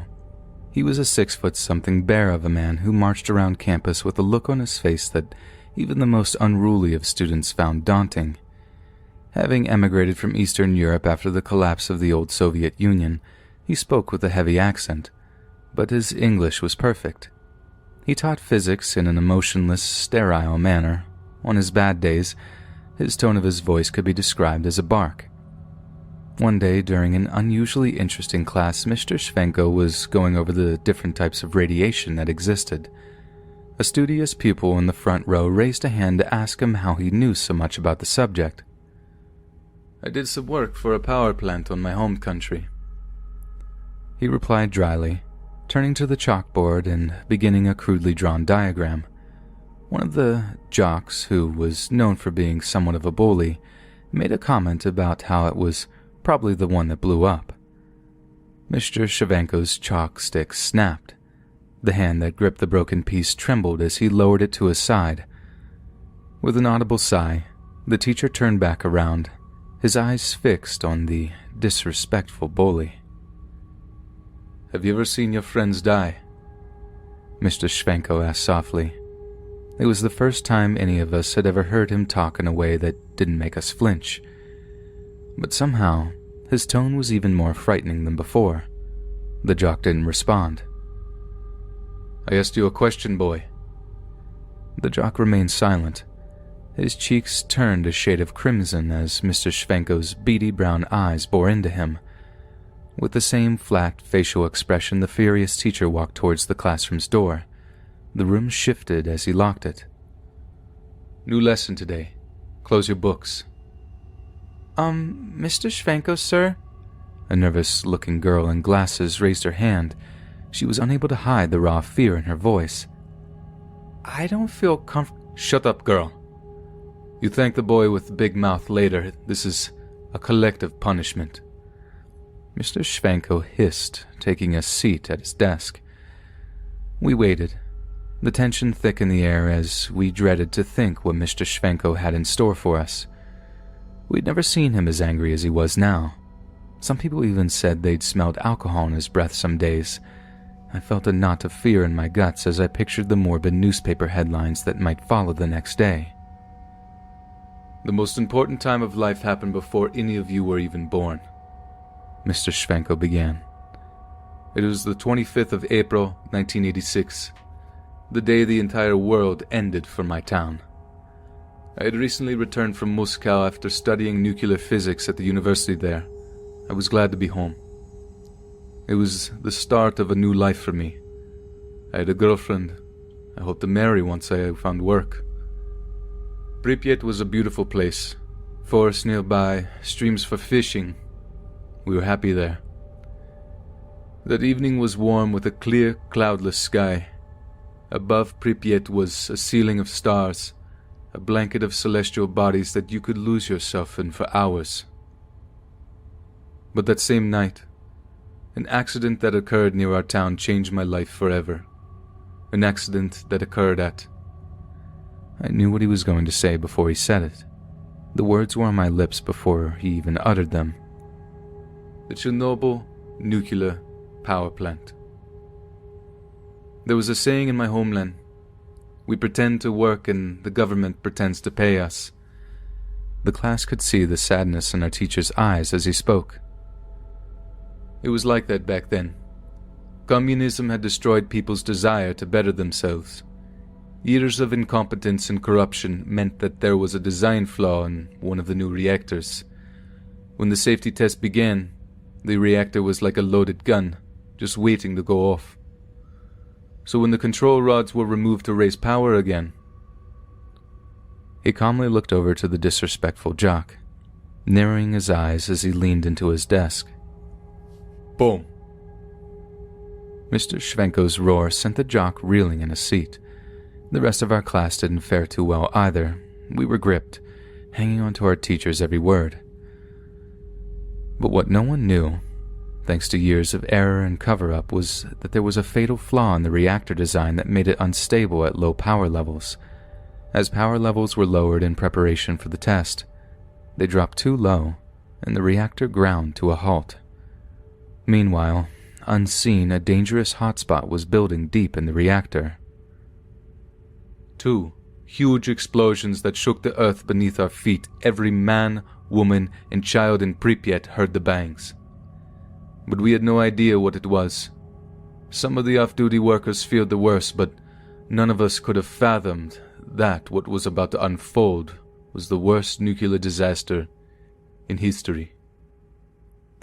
I felt the shockwave as I looked towards at the power station. A pillar of smoke rose up in the clear night sky, and though the inky blackness of the night, I made out twinkles of flame in the distance. Some of the people in my apartment block thought war had broken out. Then myself and the people of Pripyat watched in awe and terror as the huge stream of ionizing radiation shot into the heavens, lighting up the night with a hideous blue glow. We thought the world was ending. For us, it certainly was. People were terrified beyond belief, but I must admit, I found myself smiling as I looked out into the night. It was titanic, like looking at the face of God, a gargantuan mass of pure energy. It was beautiful. The melancholic look never left Mr. Schwenko's eyes, even if a small, nostalgic grin did curl his lips. But that was only the start of it. What came after, both as a result of the accident and of the government's mishandling of it, was much more horrific. The teacher never took his eyes off the jock, as if every single word was directed at him. It must have been torturous. It certainly was for the rest of us. We were forced to listen, and we had no escape. Did you know that they bust a troupe of entertainers to keep some of the nearer villagers calm as they died of radiation poisoning? Let me describe to you one such performance. Mr. Schwenko began relishing the disturbed looks on our faces. A beautiful ballerina, dancing her final dance. Strands of her blonde hair floated to the floor as she twirled. I saw blood leaking from her nostrils, down her cheeks as it seeped from her ears. When she finished, the children ran to her with flowers, their hair and teeth already starting to fall out. The generator stalled, and for several months we were plunged into darkness. To my complete and utter horror, I saw the flowers and the children glowing in the dark. There were a few gasps around the room. One of the girls in the back row was sobbing quietly into a sleeve of her sweater. The cleanup involved the work of 30,000 people, continued the teacher. There are less people in this town. Think of that. 30,000 people. They called them liquidators, a disgusting euphemism coined by a man too cowardly to call them what they were, the condemned. Do you know what it's like, boy? Have you had to look a friend in the eye and tell him to walk towards his own painful death? Schwenko growled towards the jock. You looked at me like you would have no problem, as long as it would have saved your own skin. 4 million people suffer today from something that happened 30 years ago. 4 million. He stood up, walking slowly towards the desk that sat the now terrified jock. And you think this is funny, yes? The jock shook his head violently, still too terrified to speak. His eyes begged for mercy. Yes, you laughed. You think that seeing children being burned from the inside out, dying the most painful death imaginable, never knowing why or how they were being murdered by something they couldn't even see. You think this is a joke, don't you? No, sir. Mr. Schwenko towered over the boy's desk, eyes wide and full of fury. We waited for him to snap, for him to beat the life out of this kid, but he just turned, walked towards the door, and unlocked it. Class dismissed, he murmured, sinking back into his seat. I've never seen a classroom of kids move so quickly in my life. Not even on the last day of school did we tear out of the building like that. But on the way out, I slowed, stopping near Mr. Schwenko's desk and feeling the anxiety build. Mr. Schwenko? He looked up at me, that same sadness filling his eyes as I spoke. "I'm sorry." He just nodded, and without another word, I departed.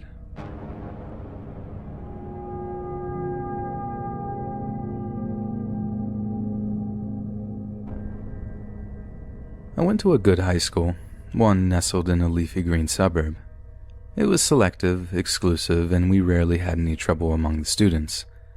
The PTA's idea of drama was if two moms brought the same cake to a bake sale.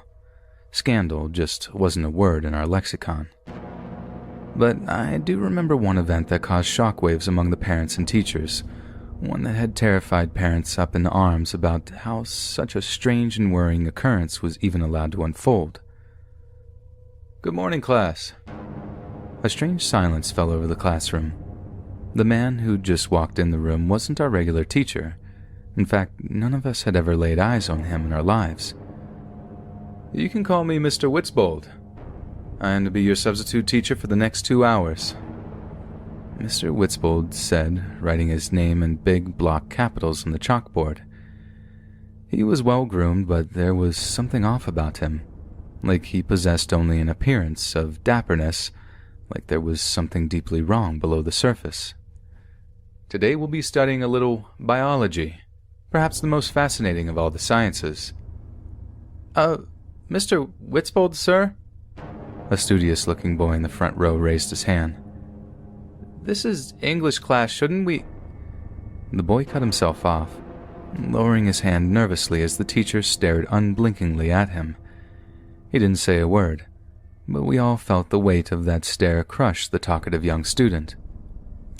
"As I was saying," the teacher continued, "today we'll be studying biology, and I promise not a single one of you will find today's lesson boring. The respiratory system is perhaps one of the most complex the body possesses," Mr. Witzbold began, drawing a rough diagram of some lungs on the chalkboard. "Its function is to transfer extraneous oxygen to the body's cells via hemoglobin in the blood. Can any student tell me how long the body can survive without oxygen?" The substitute teacher turned and faced the class now, the smile on his face somehow too wide. We shifted silently in our seats. 3 minutes, continued Mr. Witzbold. "It takes just 3 minutes for the body to experience what is known as hypoxia. Should oxygen delivery to cells become insufficient over a prolonged period of time, the subject's brain shuts down into a comatose state in order to preserve oxygen. If a ready supply is not returned, well, complete cell shutdown occurs. However, time until expirations is even less in the vacuum of space. Back in 1971, the Soviet cosmonauts died when a system's fault caused their spacecraft to depressurize, shortly before re-entry into the Earth's atmosphere. The crew died within 30 to 40 seconds, as air pressure is required to deliver oxygen to the brain. Isn't that fascinating? It wasn't the morbidly academic descriptions that disturbed us. It was Mr. Witzbold's delivery. He seemed fascinated by such morose information, like it gave him great joy to educate us on it. "I find the human body to be enthralling, you see." The thin, sickly-looking teacher wandered back and forth before the class as he spoke. "So durable, it's so fragile. Our spirits can leave an indelible mark upon the world, yet our bodies are mere shadows and dust. For example, mankind has mastered every terrain planet Earth has to offer. Take the hardy Bedouin of the Arabian deserts, or the resilient Eskimo of the Arctic Circle. Yet can anyone here tell me how much body temperature is required to drop before ill effects are felt?" Again, the class was silent. Some fidgeted nervously in their seats, feeling the tension hanging in the air as Mr. Witzbold stalked the rows of desks. "Just 2 degrees. If core temperatures falls by a trivial 2 degrees, hypothermia begins to set in. Low temperatures change the speed of different chemical reactions that the body needs to continue functioning. Slowing them throws delicate systems out of balance. The person will start to lose consciousness. The heart will then lose its rhythm. Cessation of vital signs follows at about 24 degrees when the heart stops. The mousy girl who sat in front of me visibly shuddered.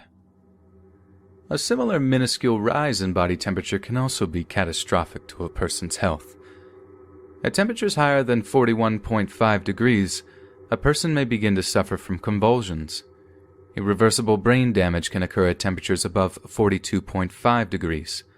The blood thickens and slows. The kidneys stop working.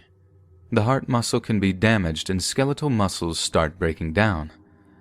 Essentially, this is what we call and describe as a multi-organ failure, but more specifically, it's when the brain begins to cook. You, stand. Mr. Witzbold pointed towards the shy, mousy girl sitting in front of me. She sat up in her chair, horrified that she was being selected for anything by such an eerie individual. Mr. Witzbold slid the chair from behind the teacher's desk and placed it at the head of the class. Sit, he commanded, his tone still warm and friendly, his smile still far too wide.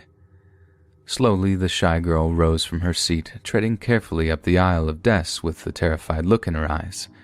She was practically catatonic by the time she sat down in the teacher's chair, beyond mortified. Now, despite being so incredibly fragile, the human body is, in many ways, immensely durable. Mr. Witzbold was standing behind the shy girl now, standing perhaps just a little too close. For example, if I were to take a large, sharpened implement and remove this promising young woman's head, the nervous system would actually continue to function, if only for a short while. Electrical energy trapped between synapses might well cause her decapitated body to stand and take a few panicked steps before crumpling, while the eyes continue to send images to the visual cortex. In all likelihood, she would be able to watch the entire fascinating performance unfold. Isn't that something? The shy, mousy girl, hoping that Mr. Witzbold's macabre demonstration was over, began to rise from the teacher's desk. To her absolute horror, she found his hands on her shoulders, forcing her back down into the chair. "Where do you think you're going, my dear?" he asked with a wolfish grin. "I'm not done with you yet." Now, those of you that think decapitation to be a particularly grim form of demise, I must inform you that you're sadly mistaken. There are many, many worse ways to expire.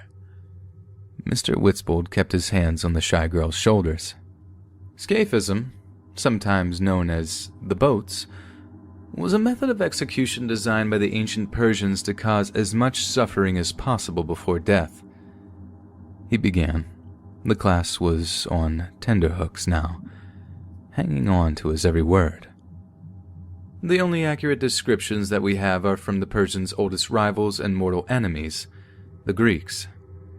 The victim would be trapped inside a bath or hollowed-out tree trunk with just their head, hands, and feet protruding. The subject would be force-fed milk and honey to the point at which they developed horrendous diarrhea. At this point, more milk and honey would be poured all over them, particularly the hands and face. The class was utterly dumbstruck, unable to quite believe what they were hearing. The idea was that as the boats filled with the aforementioned milk and honey, biting and burrowing insects would overwhelm the subject, inflicting a horrendous kind of torture. The swarm would simply drive the victim mad as this combined with whatever injuries were inflicted. The torture was dragged out for as long as possible, but death would eventually come as a result of dehydration, starvation, exhaustion, and septic shock. Just as Mr. Witzbold was launching into another horrific description of expiration, the period bell sounded. At first, some of the class was too scared to move. We normally rushed out of the room as soon as the period was over, but this was different. We were rendered almost immobile by the torturous words of the substitute teacher. Complaints were made, and an inquiry was held. Parents wanted to know just how such a man could slip through the system. Some took their children out of the school, citing trauma and stress disorders brought on from the experience. I know I never, ever saw the shy, mousy girl at school again. As a matter of fact, I never saw or heard of Mr. Witzbold again. But that's something I find myself thanking God for every single day.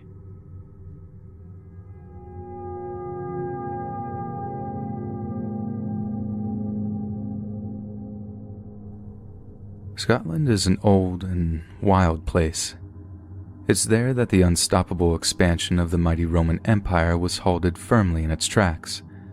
Legionnaire veterans, hardened by years of armed conflict on the savage fringes of the Imperium, were turned back once they reached the land that they called Caledonia.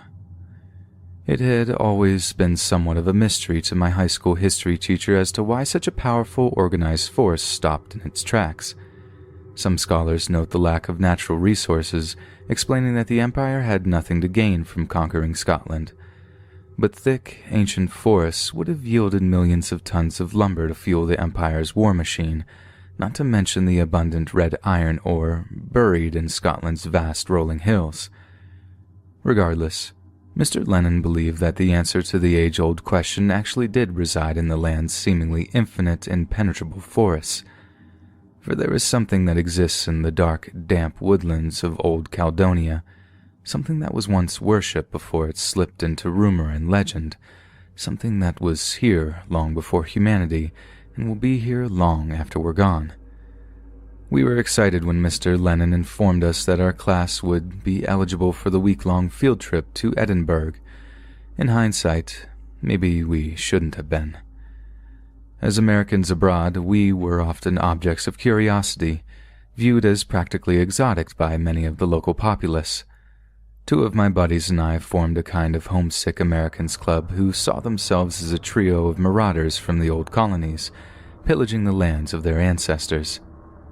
"It'll do us a world of good to take a break from city living," Mr. Lennon said with a wide smile, stepping off onto the railway platform of a small Scottish town. "Some of you kids are unaware that there's a world outside of your cell phones." We were headed for a place known as Maybe Forest, a few 100 square miles of lakes, hills, and woodland with only a handful of trails to divide it up. It was a chill October morning as our group of 20 or so students made the short hike out of town, paying no mind to the locals who eyed us suspiciously from grubby window panes. Not even a half hour had passed, but already I was regretting having packed so much in my backpack. The straps dug into my shoulders so hard it felt like they were cutting off circulation. I had to rest my thumbs under them just to keep the ache at bay. Naturally, it was a great relief when Mr. Lennon called a 5-minute break. I had never been so relieved to be off my feet. The autumn sun was in afternoon decline as we continued to trudge along the narrow country lanes. The strain of lugging my heavy pack had beads of sweat forming on my brow, a dull ache now present in my shoulders and feet. It had been hours since we'd seen any cars or people, and it was beginning to show in our environment. Foliage at the sides of the road grew progressively untamed, dry stone walls crumbling as twisting vines began to reclaim what was once mankind's. We were getting pretty tired at this point.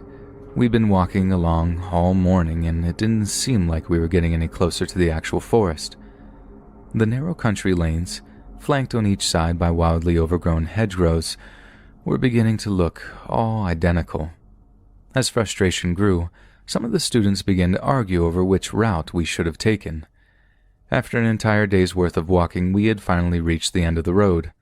The tarmac was cracked and weathered, grass sprouted through the tiny fissures in the surface. It was here that the road literally and physically ended, swallowed up by nature as the vast sprawling forest opened up ahead of us. It struck me as deeply unnerving seeing a road so inexplicably abandoned. It was primeval, millions of huge, dense pines that spread out before us like an ocean of dark green. I'd never seen anything quite like it in my life. By this point, the sun was beginning to sink towards the horizon, transforming the sky's deep blue into magnificent shades of pink and orange. Despite being hungry, thirsty, and disgustingly sweat-soaked from our exertions, we decided to push on. We had to. After all, darkness was drawing near. Moving through the forest itself was hard work. Pine needles dug into exposed flesh while small biting insects feasted on us, causing huge itchy welts. Walking behind someone meant that thin, spiky branches would whip back into your face. Sometimes we would find a little clearing. Somewhere the trees opened up a little and we would get a good look at just where we were. It was an ancient, ethereal forest, beds of moss spreading out before us. Mr. Lennon remarked that we must have been 15 to 20 miles away from the nearest piece of farmland, even further from the nearest village. It was agonizing. Even the country boys were beginning to complain, so upon reaching the first real clearing in the thick pines, we began to set up camp. The gorgeous golden sunset had become a ceiling of twinkling stars. We organized our camp, opting for a meager dinner of packed sandwiches. We were worn out. Hacking our way through the pines had left us well and truly fatigued, but this place was beautiful. It was untouched. Or so we thought. It started that night. A thunderous noise echoed through the trees around us, something that broke the ominous stillness of the death-saturated clearing. A deep, otherworldly howl, unlike anything I had ever heard before or since, assaulted my ears.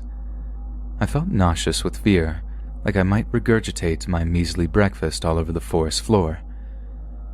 As the roar died down and that horrible silence returned once again, we could hear the rustling of pines, the crunching of dry twigs and pine needles in the near distance.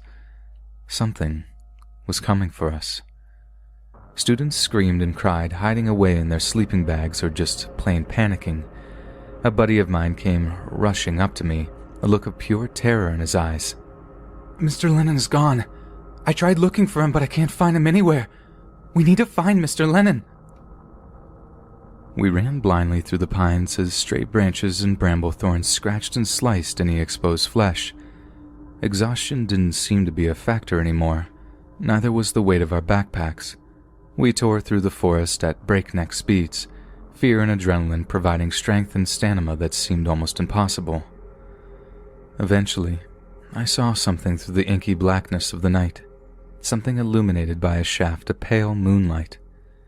There were huge pine trees, twisted and deformed, their roots and limbs winding together in a kind of arcing cradle. Beneath them, a large shallow pit that had been cut away from the earth. Every inch was filled with bones. Entire rib cages jutted out from the soil like animal traps. Long femurs, yellowed and broken with age, were arranged into intricate patterns in the earth beneath us. Centipedes and lice crawled out from the open eye sockets of cracked skulls, their jaws hanging open in a silent scream of death. There must have been hundreds, if not thousands, of human remains half buried in the earth before us. As my eyes returned to the twisted mass of branches and roots above us, I noticed a dull glittering among the network of woven tree limbs. Withered steel helmets, still with a few slivers of red plumage, brass jewelry that had been intricately stitched into the patchwork of dry bones. Roman coins, more than 1,000 years old, were pressed so hard into the dying timber that the trees were growing up and around them, half consuming the small pieces of bronze. Kneeling before it all was a shirtless, hunched figure, its torso tattooed with strange, ethereal designs. They were roughly inked, not the word of a professional artist. No, they were crude, ritualistic images.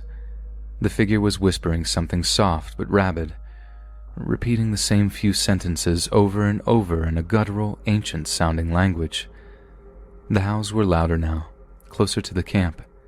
The thing was circling the students like hunters surrounding their quarry, iron-willed patience the only thing preventing them from commencing the slaughter. In absolute terror, I crept closer towards the prostrate figure, instantly recognizing who it was when I saw their face. It was Mr. Lennon. He was praying. "Mr. Lennon!" I roared, taking him by the bare shoulder and trying to shake him from his trance. "Mr. Lennon, sir! We need your help, please, I'm begging you. Please, just help us." I was so scared that I could feel tears forming in my eyes, my voice cracking with the insanity of the situation unfolding around us. "Sir, wake up!" I smacked Mr. Lennon around the side of his head, finally freeing him from his daze. He flinched violently, coming to and looking around as if he'd forgotten where he was. As he did so, the house subsided. He stood there, the silence descending back around us, still panting from our terrified exertions. No one ever talked about the incident in the woods, or how it was that such a terrifying experience ended as quickly as it began. Some of the students who returned from the Scotland trip were treated for symptoms of post-traumatic stress, but they could never bring themselves to talk about the night that had them suffering so terribly. Nor did anyone discuss how Mr. Lennon's mysterious actions that night had undoubtedly saved us from a fate worse than death. But I hadn't forgotten, and I'll never forget. Mr. Lennon saved our souls that night, and we can never repay him for it.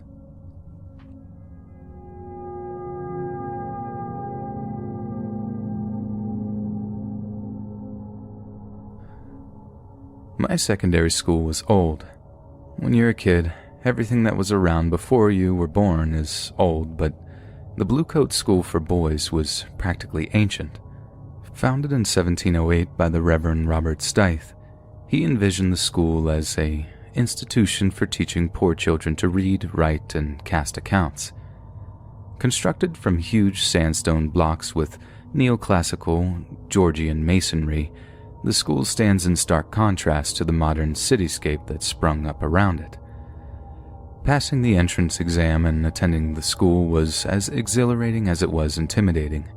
Discipline was harsh, but the benefits were many. The feeling I got whenever I walked into the old Gothic-looking library building was magical. It was a place at a time. The smell of old books and wood varnish made me feel like I was privy to all kinds of ancient secrets, forbidden knowledge fit only for the eyes of the intellectually elite. It was perusing the time-worn shelves that I came across the book known as The King in Yellow. It stood out among the dusty leather bindings thanks to its mustard yellow cover. Sliding the old tome out from its snug space on the shelf, I opened it to be greeted by a strange, pale yellow symbol on the inside. I had to squint at first, straining my eyes to make out just what the odd sign was, turning the page as my head began to hurt. The printed text overleaf was tiny, so small that I could barely read it. This made my headache even worse. I closed the book, rubbed my eyes, then placed it inside my bag for later perusal.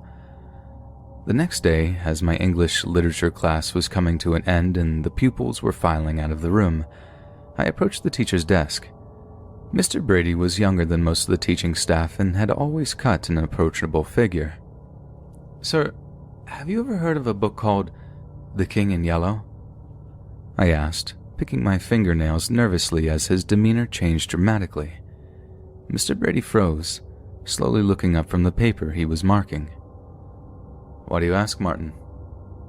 He tried to sound calm and collected. I sensed he was anything but. "Well, I was looking online at a few—" "Martin," he interrupted sternly.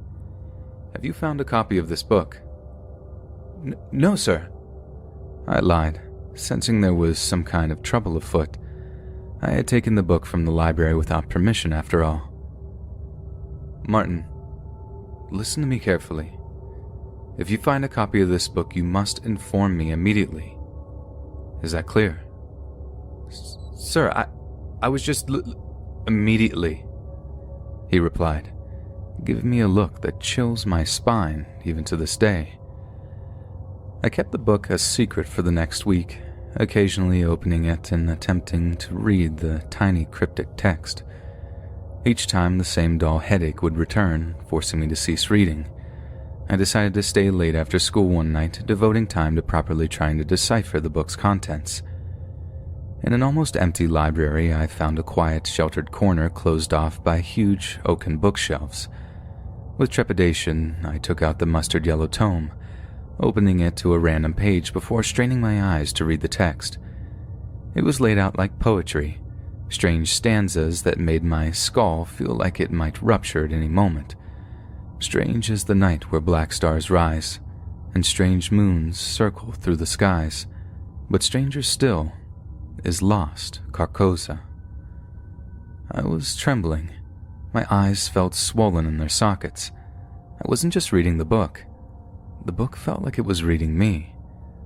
I got up, leaving the book on the table and stumbling out of the library so clumsily that I drew the ire of the bespectacled librarian. I rushed to a nearby bathroom, locking myself in a stall, and with my hands gripping the filthy porcelain bowl, I vomited so hard it made my nose bleed. Shuddering and spitting out the foul taste on my mouth, I finally managed to rise myself up, clean myself off, and return to the library. Yet as I turned the corner into the little nook I had previously occupied, my blood turned to ice. The book was gone. That was July of 2004. Just a few weeks later, on July 25th, a blue-coat pupil named Mark Blackwell arrived home after spending time alone in a nearby park. His father was sitting in the family TV room relaxing after dinner. Mark went to the family's garage, took a claw hammer from a toolkit that his father owned, then walked into the TV room. Mark's father didn't even look up before he was struck on the back of the head with the blunt end of the hammer. The son he raised for 18 years proceeded to bludgeon and stab his own father so heavily that the police originally thought that the wounds were caused by gunshots. As Mark finished mutilating his father, his mother returned home and walked in on the grisly scene. Mark was waiting for her. She would need to be identified by her dental records. There was only one other pupil in the library the night I lost the King in Yellow. That pupil was Mark Blackwell. The following year, I completed my end-of-school exams, attending a celebratory event that signaled the end of our formal education. It was a happy time. The tragic incident involving Mark Blackwell had slipped into the back of everyone's mind. As the celebration subsided, parents and pupils began to depart school grounds. I too approached the school gates only to be greeted by the figure of Mr. Brady, smoking a cigarette as he stared off into space. "Mr. Brady, sir." I approached him, ready to unburden myself of the truth. I wanted to talk to you about the book." "You found it?" "I know," he replied solemnly. I had no idea that..." "I know. No one does." He took a deep drag of his cigarette, not once making eye contact with me. I paused for a moment, lost for words in the grim silence that surrounded us. "What will you do now?" I asked. "Continue to do what I've spent my life doing. Search for that book." "And when you find it?" He didn't reply. He simply stamped out the smoldering tobacco after dropping the butt into the dirt and walked out of Blue Coat School for Boys, forever. I've never, ever told anyone this story. I've never felt the need to. But earlier this month I received some news that brought the memories of these terrible events rushing back to me.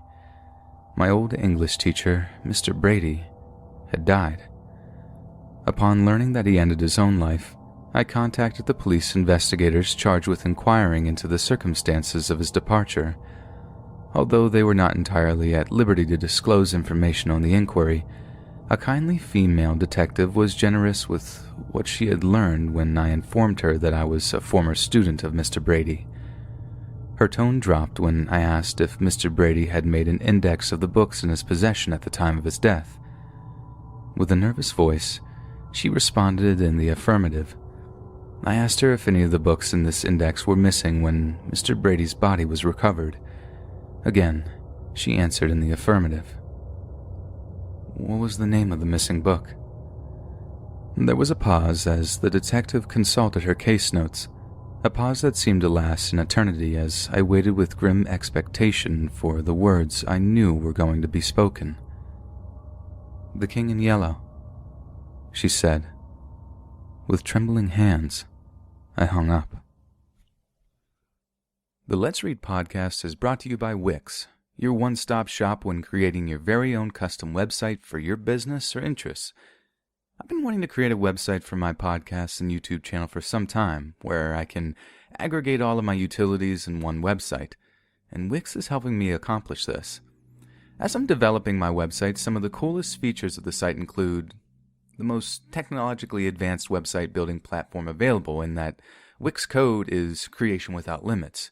You can build a professional website any way you want, use sophisticated technology to build advanced web applications, build robust websites and web apps, set up databases and content-rich sites without coding, collect and store content and user info, use Wix Code APIs and JavaScript to control your site's functionality, no HTML or CSS necessary, create dynamic pages, set up a single design style, create hundreds of pages and update content in a click, easily create application forms, quizzes, review sections, and more. Used to collect user info. Everything is SEO compatible, which is amazing. Start with a blank slate and design your website in any layout you want. Push the limits of web design. Built to look beautiful, intuitive to use. Advanced features to look stunning. Set the image quality and sharpness of your photos. You have a true sense of freedom in that you can create your design to your lifestyle. Add advanced design features like video backgrounds, image galleries. This powerful all-in-one platform includes unlimited fonts, design effects, HD videos, grids and layouts, code capabilities, and media galleries.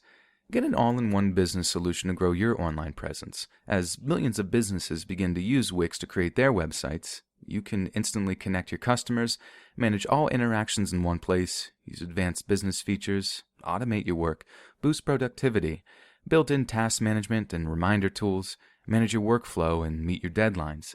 Add chat to send real-time messages, build customer relationships, create and send pricing options to users, start taking payments online, and set up multiple payment options. Use advanced design features to tell your story online. Build your site with artificial intelligence that actually kind of pulls together all the particular things you have in your different social media websites, such as my example would be YouTube and Twitter and Instagram, and it kind of pulls it all together to create a very customized website specific to you, which has been incredibly helpful so far when getting started. Get complete personalization of your site, use actionable analytics to solve, any sort of IT problems you have, voice recognition capabilities, and chatbots, which is pretty amazing. Now, all of this is something that I'm in the process of building and learning as I go along with Wix, which is amazing because they're really making it incredibly easy. Now, if this sounds like something that you would be interested in getting involved in, you can get started now by going to Wix.com. That's Wix.com/podcast to get 10% off. Wix.com/podcast.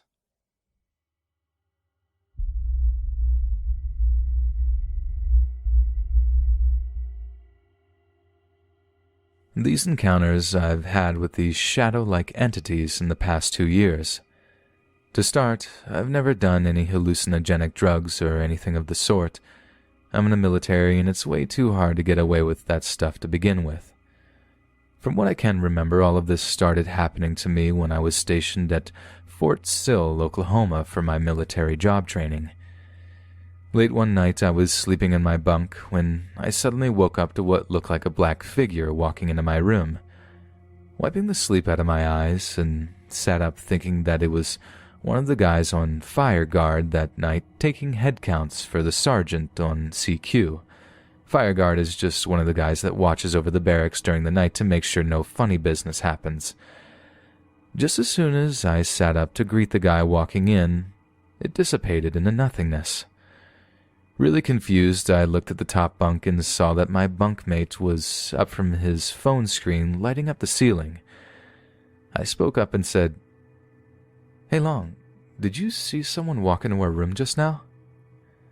He paused and looked down from the top of his bunk at me and said, "Nah man, fire guard came in like an hour ago. You were knocked out for the night." This time I simply just brushed the encounter off and a really strange occurrence and nothing else. Fast forward to January of 2018, I started college at the University of North Dakota, UND. This is when the encounters got really bad to the point where I was too afraid to go to sleep some nights. I lived in a really old dorm building called Squire's Hall, built way back in the day, by myself. The encounters I had didn't all have these shadow people while I was there, so I'll share everything of note. One night I went to bed and woke up to a tall shadow person standing in front of the door of my room with crimson eyes that seemed to stare right through me. I sat up in my bed and freaked out. Side note, I don't consider myself a very religious person at all, more like agnostic to clear everything up, so you can imagine my fear seeing these things. After what felt like an eternity, having a staring contest with this entity, I shouted at it, "What do you want with me?" It took one big step towards me, shook its head, and in a feminine voice said, "Help." With that, it vanished into the darkness in the room. Another time that really stands out was when it was the end of the spring semester, the last week of school. I had most of my room and clothes packed up and ready to move out, for after my finals are done I had a couple of cans of Coke in the back of my mini fridge by the door in my room. One night during that week I went to bed and woke up to a loud bang. I sat up in my bed and looked towards where the noise came from in my room, towards the door. There, standing in front of my door, was a black figure. It took one step towards me next to the fridge and pointed down at it and disappeared. I turned on the lamp on my bed and walked over to my fridge, opened it, and looked into it. There in the back of the fridge, a can of Coke exploded. An example of the non-shadow people things I see. While I was at UND, I had a long-distance girlfriend for over a year. We started dating in high school, and when I enlisted in the military, she started school in the College of St. Scholastica, a private college in Duluth, Minnesota. So at the time of the story, we had been dating for over a year, and everything was great, although she had a grandfather at the time who was very sick. One night I woke up, and at the foot of my bed I saw 3 figures standing at the foot of my bed in my dorm room. On the right there stood my girlfriend from the past, a little girl with a silly bob haircut and a pink dress from a photo that I once saw of her. In the middle was my girlfriend from the present, long blonde hair, leggings, and a sweatshirt. Then on the left was my girlfriend from the future. She wore a long black dress, as dark as the night, with long black hair. Where her face should have been was just a black, messy blur, unlike the other figures beside her. Brushing off the incident, I didn't think anything of it. I didn't tell her about what I saw that night. 2 days later, I got a phone call from her crying. She told me that the grandfather that she was so close to had passed away, and that she wanted to take a break from our relationship to try and figure everything out. After the call ended, I thought back to what I saw that night and analyzed what that third figure might have been trying to tell me. The black dress symbolizes death, like the clothes you wear to a funeral, and the blurry black face, meaning she would break up our relationship to deal with her grandfather's death. Somehow I had a clairvoyant vision of the near future. Other times I hear people in my room while I'm trying to fall asleep, either people trying to speak to me or talking to someone else in the room. Most of the time I'll hear people whisper my name in my ear while I'm laying in bed trying to fall asleep. That summer I went to a psychiatrist to make sure that I wasn't going crazy. From the sessions I had and the stories I told him, I wasn't schizophrenic, but I was diagnosed with a kind of sleeping disorder called hypnagogic, falling asleep, and hypnopompic, waking up hallucinations. Basically, as I'm either falling asleep or coming out of sleep, certain parts of my brain either go to sleep or come out of a sleeping state slower and faster than other parts, making me have visual and auditory hallucinations. Hearing all of this, I still have my doubts. I don't doubt his credibility or anything, but I think that there's more to this than I'm just hallucinating.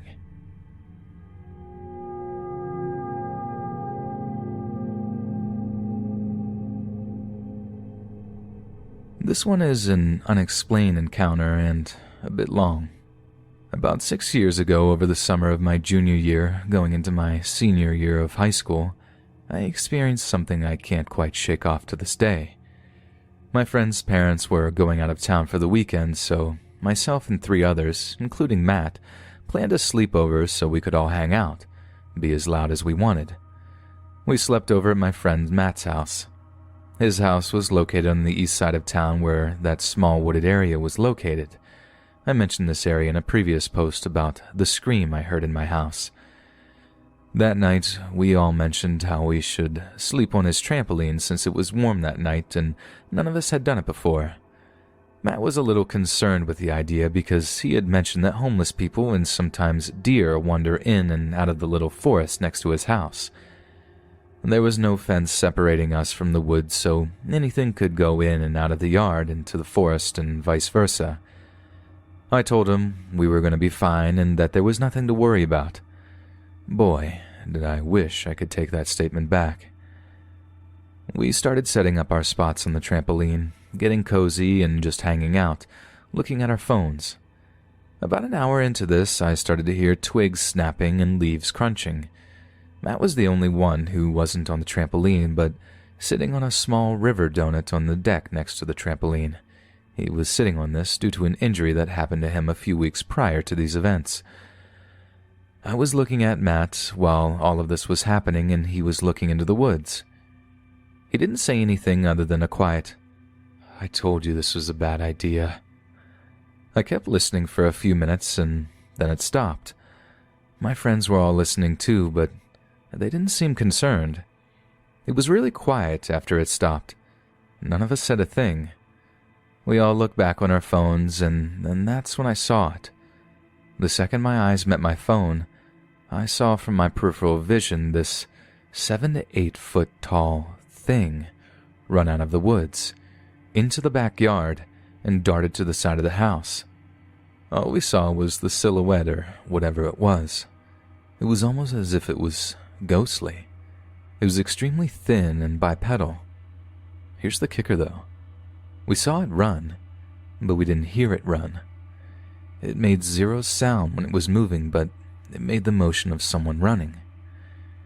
When we saw this, we all did the exact same thing, screamed and ran off the trampoline. Matt was the first one inside, and I was surprised he was even able to walk, let alone run, because of his injury. We left some blankets and pillows outside because we were in such a hurry. We shut and locked the sliding door, all of the windows and doors we could find. We kept looking out some of the windows to see if we could see anything, but there was nothing. Because we were so startled, we stood up until sunrise to finally go to sleep. I think about what happened on an almost daily basis. Everyone I have told has a theory that it escaped from the mountains next to the forest. For a little backstory, I live in Magna, Utah. The mountains on the east side that separate us from Tooele are said to house some sort of secret military base where experimentation and other things are done on who knows who or what.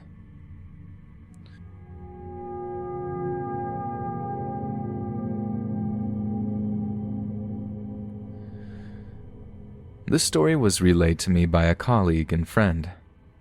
Before joining our organization, this colleague worked as a tour guide. At this time this story happened, he worked for a tour company that specialized in Japanese and Korean tourists, and he was assigned to work the trips going to the east coast of peninsular Malaysia. It should be noted that there now is a major highway that links the east coast and west coast, but at the time, the highway was in the process of being built, and while most of the highway was intact, there were still stretches where you would need to take the trunk roads through towns and villages before rejoining the highway some miles ahead.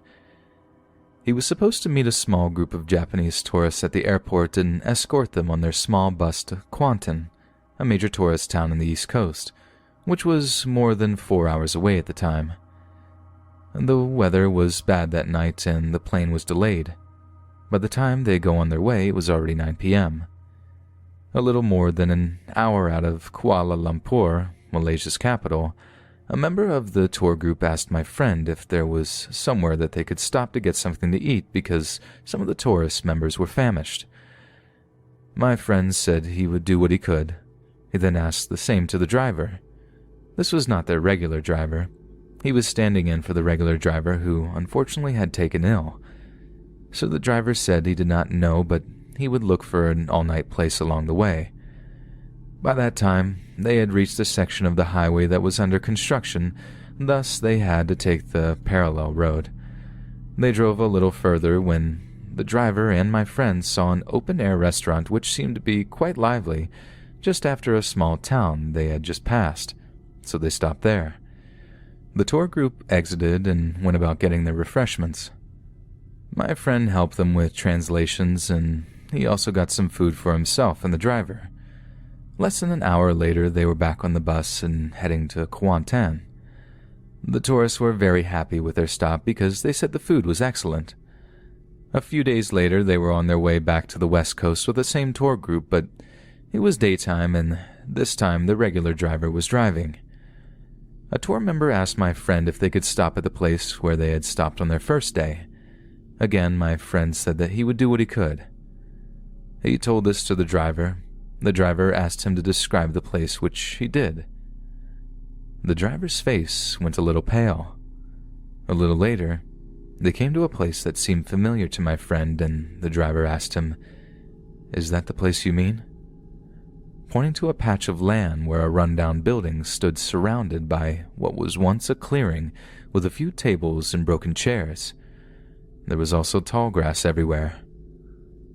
My friend recognized the place.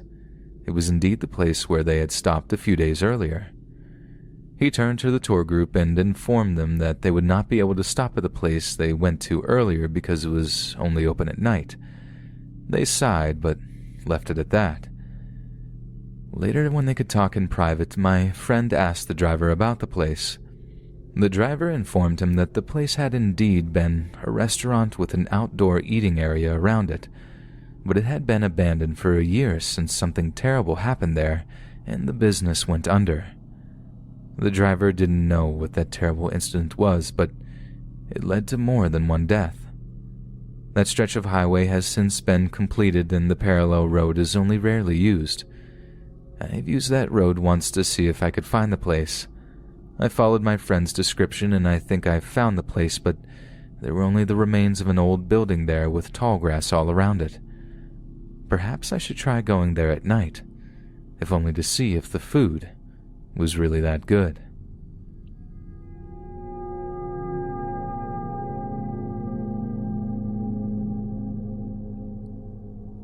This is a personal story of mine. It happened around my freshman year of high school in 2011. I was around 13 or 14 years old, and my sister was 4 school grades younger than me. Every day I would come home on the bus, arriving at my house around 2:20 p.m. About a 10, maybe 15-minute ride from the high school to my house. I lived in the countryside, so my stop was ways away from the other neighborhoods that kids lived in. My house was directly next to a farm, and we only had a few neighbors, all older folk who stuck to themselves. Due to living in a rural area and having an extremely long dirt driveway, when I got home from school I had to walk for a few minutes down the driveway before I got to the backslider door. I would enter my house, lock the door behind me, and put my things down. Every day, the same routine when I got home. I would check on my dog's food and water and watch TV in the living room for a little while. My living room window had a perfect view of the front yard of my house as well as the driveway and where the bus would stop at the end of our driveway. Here's where things start to get interesting. While I watched TV in the living room, I would keep an eye out the window to watch for my sister to arrive home from middle school and make sure she got off the bus and up the driveway safely. She would get out of school around 2:30 and arrive at my house closer to 3 p.m. I would keep the door locked until I knew she would be home in a few minutes, and then I would unlock it so she can get in the house when she gets to the back door. I did that same thing this day, just like every other day. While in the living room, I saw my sister's bus pull up to the end of the driveway, stop, and I watched her get off the bus. I remember she was wearing a North Face jacket, a scarf, and she had her fairly large teal backpack on, jeans and boots. She was walking up to the driveway and went out of my view, and I heard the backslider door open close and lock as she came into the house. From where I was sitting in the living room, I could see her walk past a doorway down the hallway to her room. I yelled out her name and asked her how school was, but got no answer. I got up to follow her and repeat my question. As I walked into the hallway, the very same hallway I had just seen her walk down, I noticed there were no lights on. The hallway was dark, and her room at the end of the hallway was also dark. I said her name again and heard nothing. I turned the light on and went into her room, and she wasn't there either. I figured maybe she went into another room in the house, but I could not find her anywhere. I went back out to check the back door, and to my surprise, it was still unlocked and slightly open, which didn't make any sense because I had just heard my sister close and lock the door when she got home. Confused, I closed the door and locked it, and went back to the living room to grab my phone. As I entered the room, the strangest thing happened. Out of the window, I saw my sister's bus pull up, stop, and I watched her get off the bus and walk up my driveway again. When she came in the house, I told her the weirdest thing just happened. I saw you get off your bus and come inside and lock the door, but you weren't anywhere in the house. Then I looked outside and saw you get off the bus again. And when I checked the door, it was unlocked and open. She responded by saying, "That's really weird, because the door was locked when I came inside, and you usually leave it open for me." I explained how I locked it because I thought she was in the house and thought it was really strange that the door was opened and unlocked without either of us manipulating it. Might I add, my sister was wearing a t-shirt, a scarf, leggings, and boots. Totally different outfit than I saw the first time. I didn't know what I was seeing or what had just happened. I had paranormal experiences in the past, stories that I would be happy to share, but this one really took the cake. I didn't know if this was some kind of entity mimicking my sister and trying to get my attention, or if this was some kind of glitch in reality. But I would love to hear some theories and stories that are similar to mine.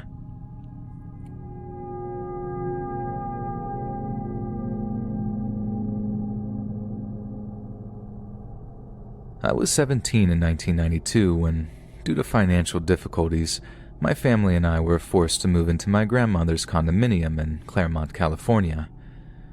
We had come into some hard times, and my mother could no longer afford the house my two brothers and sisters and I grew up in. My grandmother shared this condo with my Aunt Rosie. My grandmother had just turned 90 while my aunt was somewhere in her late 80s. This was not enough room for all of us, so my brothers and I would take turns sleeping, either on one of two couches or on the floor. My aunt had two rooms that were considered her own. One was her bedroom, and the other was a room with a couch and a TV. On one particular night, I was the lucky one who got to sleep in this room. I was always more than happy to sleep on a couch rather than the floor. We all were. As I was readying myself to sleep, there was an overwhelming eerie sense of darkness that I could not deny. This was a different kind of darkness, one that I didn't understand then, but do now. This darkness was not physical, but spiritual, a blackness that could be felt. I tried not to trip out about this because I knew that when I awake, this feeling would be gone and I would feel silly. As I began to drift, I heard a deep guttural growl of what could only be 1 inch from my left ear. I jumped off the couch and flipped on the light. I was alone. Instantly I knew it was an evil spirit. If this thing were to have manifested flesh and blood, its lips would have practically been touching my ear when it growled. Naturally, this scared me, but as a Christian, I was taught that through Jesus Christ I have authority over such evil spirits. I decided that it was time to exercise this authority. I prayed and rebuked. To rebuke in a Christian sense is to command, in Jesus' name, the demonic spirit to leave. The Bible says that if you resist the devil, he will flee from you. I've rebuked this thing a countless amount of times before. I felt that maybe it was safe to try to sleep once again. As I lay on the verge of crossing over into sleep for a second time, again an inch from my ear I heard something otherworldly. This time it wasn't a deep guttural growl, but a wicked, hissing, screeching-like angry whisper. What stood out to me from both of these voices is its scornful hatred for me. This hatred was not based on anything I did. This thing hated me for merely existing. This time my knee-jerk reaction was to throw my fists. When you can feel and hear a presence right next to you, 99% of the time when you're flailing your fists about, you're going to hit something. But once again, there was nothing there. Now I'm confused. I commanded this thing to leave, and not only did it not leave, but I think I angered it. I did not sleep until the sun came up. I recognized this as a test of my faith. About a week later, it was once again my turn to sleep in my Aunt Rosie's room. Was I concerned? You better believe it. But I hate being afraid, and I was determined to conquer this fear. I mustered up all my faith, prayed, and began to drift. This time there was no guttural growl, nor was there any demonic, windy hissing. I heard what sounded like a dungeon door slam shut, immediately followed by the mystifying, tormented scream of women. The scream was not like one who is quickly spooked and quickly brushes off her fright, but this expression of terror endured. I'd say it was a good 20 seconds of an enduring scream, loud and intense. It was like someone was failing to endure the flames of hell. Just like the previous week in this room, I sprung from the couch, but this time I bolted directly to the living room where my mother typically slept on a pull-out bed. She was still asleep, but how is that possible, I wondered. The scream was so loud I remember thinking that the entire condo complex should have heard it, but yet here's my mother, sleeping undisturbed. I woke her. "Mom, what was that?" She honestly didn't know what I was talking about. I was soon to find nobody heard this but me. Completely dumbfounded, I sat on a chair in the living room trying to make sense of these things in my head. The chair I sat upon was adjacent to the den where my brothers slept. I happened to look up into the darkness of the den, and I saw at knee level 2 beaming eyes of red staring back. It was too dark to make out any form of the body, but if there was enough light to see more, I am sure I would have seen this being in crawling position. At this point, I was so tired of being scared I simply stared it down, for God knows how long before it finally vanished. That night, I didn't sleep until the sun had risen. The fact that this being continued to pester me and not respond to my rebukes bothered me for some time to come. All these years it had become clear to me why that was. There I was, boldly engaging in spiritual warfare, but I was rebuking the symptoms of this oppression rather than the heart of this attack. I believed that I had confronted my Aunt Rosie and commanded this evil spirit to leave her. I would have gotten the results I was seeking. I don't believe my aunt was possessed, although she may have been, but she was certainly oppressed. My mother, on occasion, would catch my aunt, when she thought she was alone, looking at something that wasn't there and speaking to this something that could not be audibly heard. "I told you to leave me alone. Get out of here," Rosie would say. My mother would ask her, "Aunt Rosie, who are you talking to?"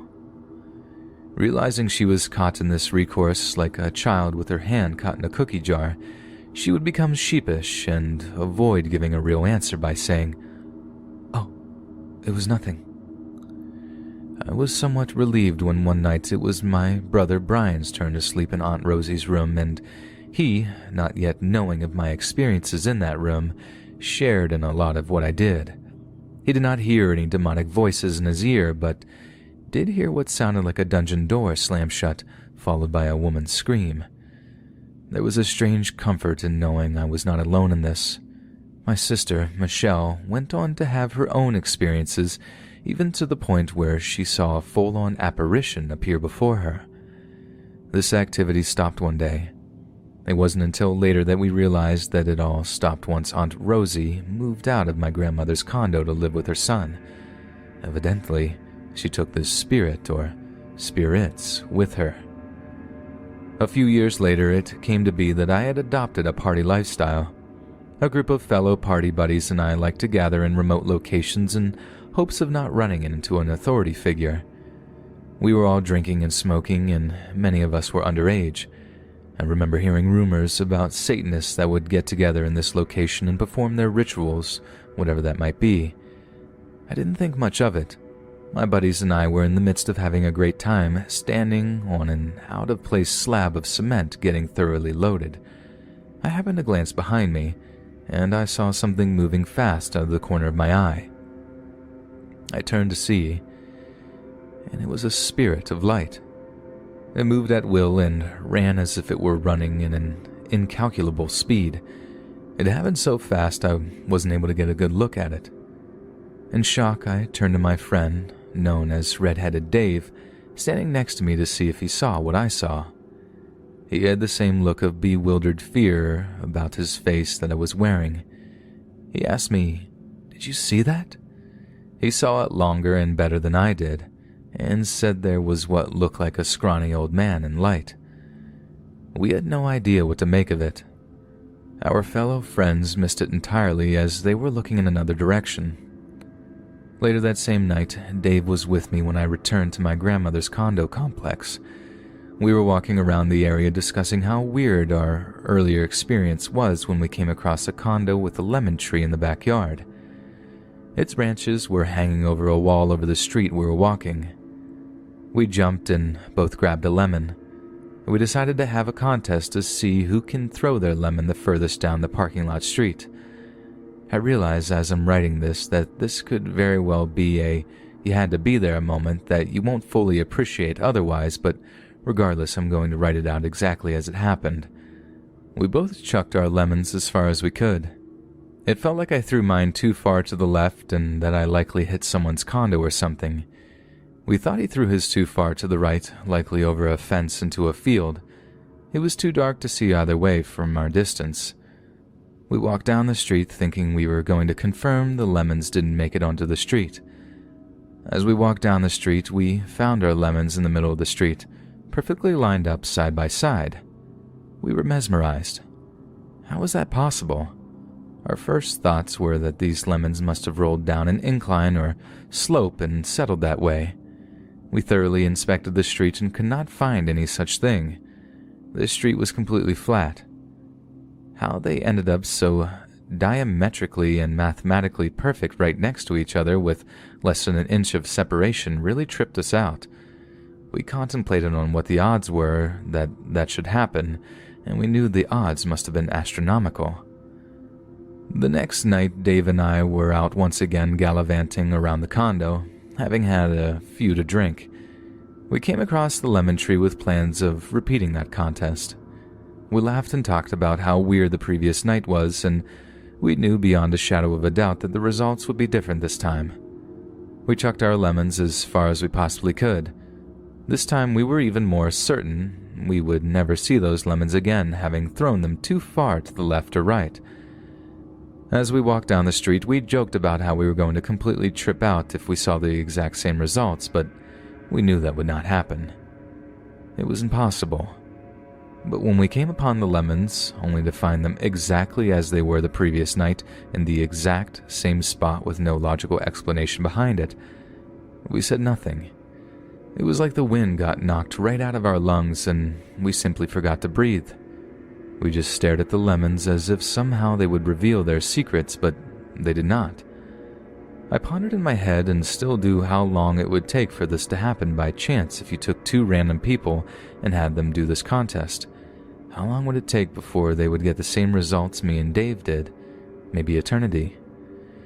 I do not doubt that it had something to do with the spirit we saw, but why would it behave this way, I will never know. Maybe just to blow our minds.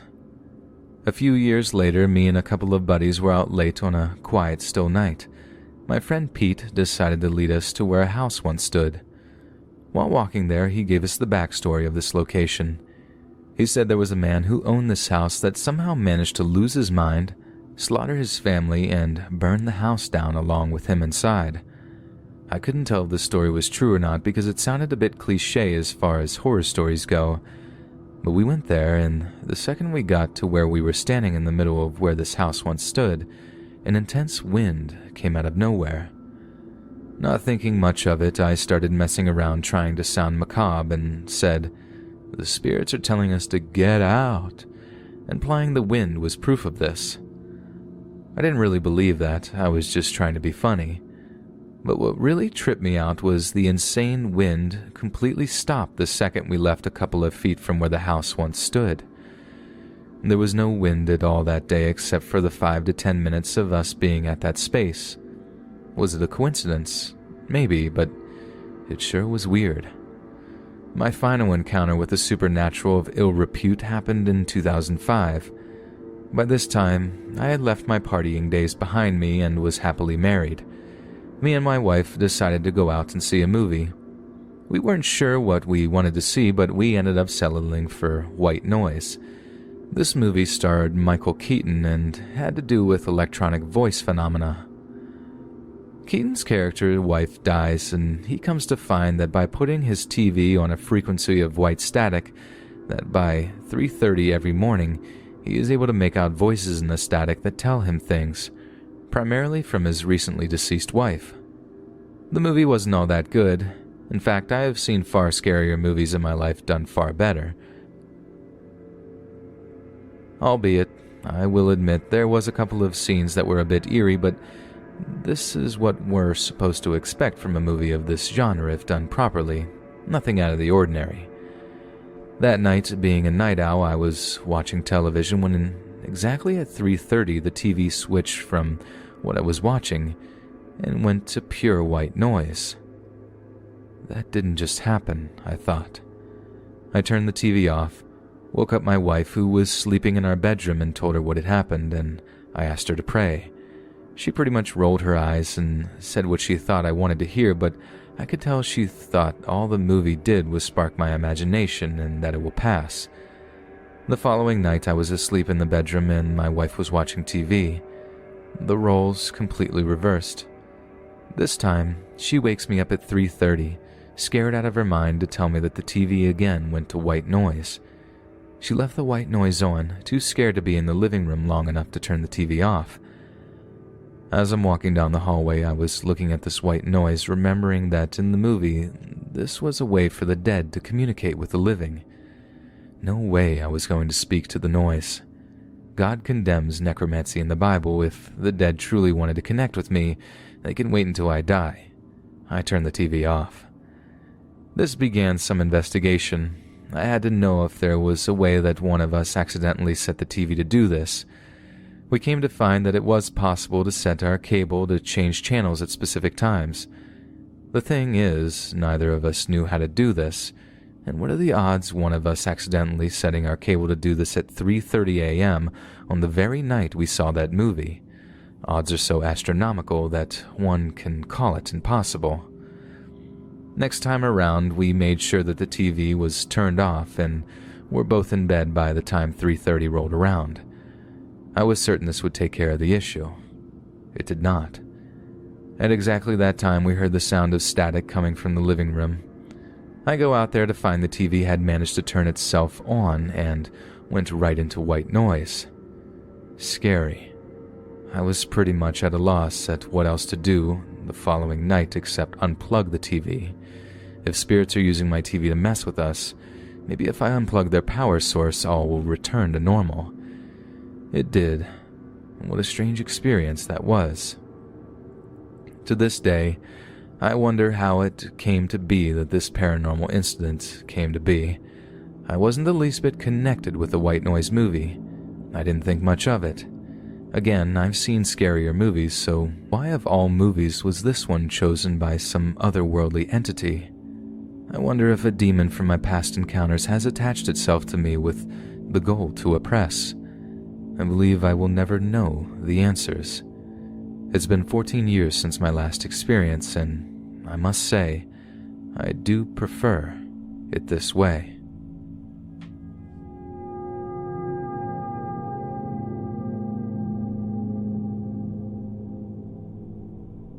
I've had a lot of experiences ever since I was a kid in my house. Every single one could be put down to coincidence or explained in some other way. Forgetfulness, older sister playing a prank, etc. But the sheer volume of experiences make me feel as if it's something more. I don't know what I hope to get in posting this, since it'll probably be drowned out in other stories. I just like talking about my boy. I had an imaginary kid as a child. His name was Andy. I was also a mild sleepwalker and terribly afraid of the dark. I told my parents that Andy, who usually lived in the attic, would come down on a night to make sure I was safe and I didn't leave my room if I got out of bed. I also believed that there was a monster that only Andy would keep me safe from. Now, I was a kid and my mom just put it down to an overactive imagination, which is fair enough. Then one day when I was a little older, we had a letter come to the house intended for a man who used to live here. They hadn't realized he didn't anymore. His name was Andrew and, as I now know, he was dead. This could mean nothing. Andy is a common name. I have uncles called Andy and I watched Andys on TV, but it was enough of a creepy coincidence that it stuck with me. Here's some of my other experiences that I can think of off the top of my head. I had dolls when I was very little. I had this sort of jet ski thing that came with one doll that you could strap the legs into, but with my little grubby fingers I could never manage it. I got so frustrated once that I stormed downstairs to fetch my mom. She was too busy to help. When I came back upstairs, my doll was sitting upright in its little ski, all done up. The kitchen scissors went missing once and no one could find them. My mom joked, "It's that ghost again." So I also jokingly said, "Andy, we need those. Can you please have them back?" I found them laying out in the middle of my bedroom floor a minute later, said thanks, and left it at that. One time the Christmas decorations in the attic mysteriously organized themselves. We often leave them a tiny bit messy when we put them up there after Christmas. No one ever goes into that attic, but I don't know how they ended up all neat. I tried to hold a seance once because I have dumb idiot syndrome and I can remember this creepy feeling that made me need to stop. I know it's not the most exciting thing ever, but it was definitely a sensation that I had never felt before. One time when something else went missing, I called him terrible names and he knocked over things on my desk. This probably isn't convincing evidence, but I just feel a presence in this house. It's not threatening or anything, it just feels like someone's there, doing his own thing, living his best afterlife. It's entirely possible that, maybe, I'm just crazy.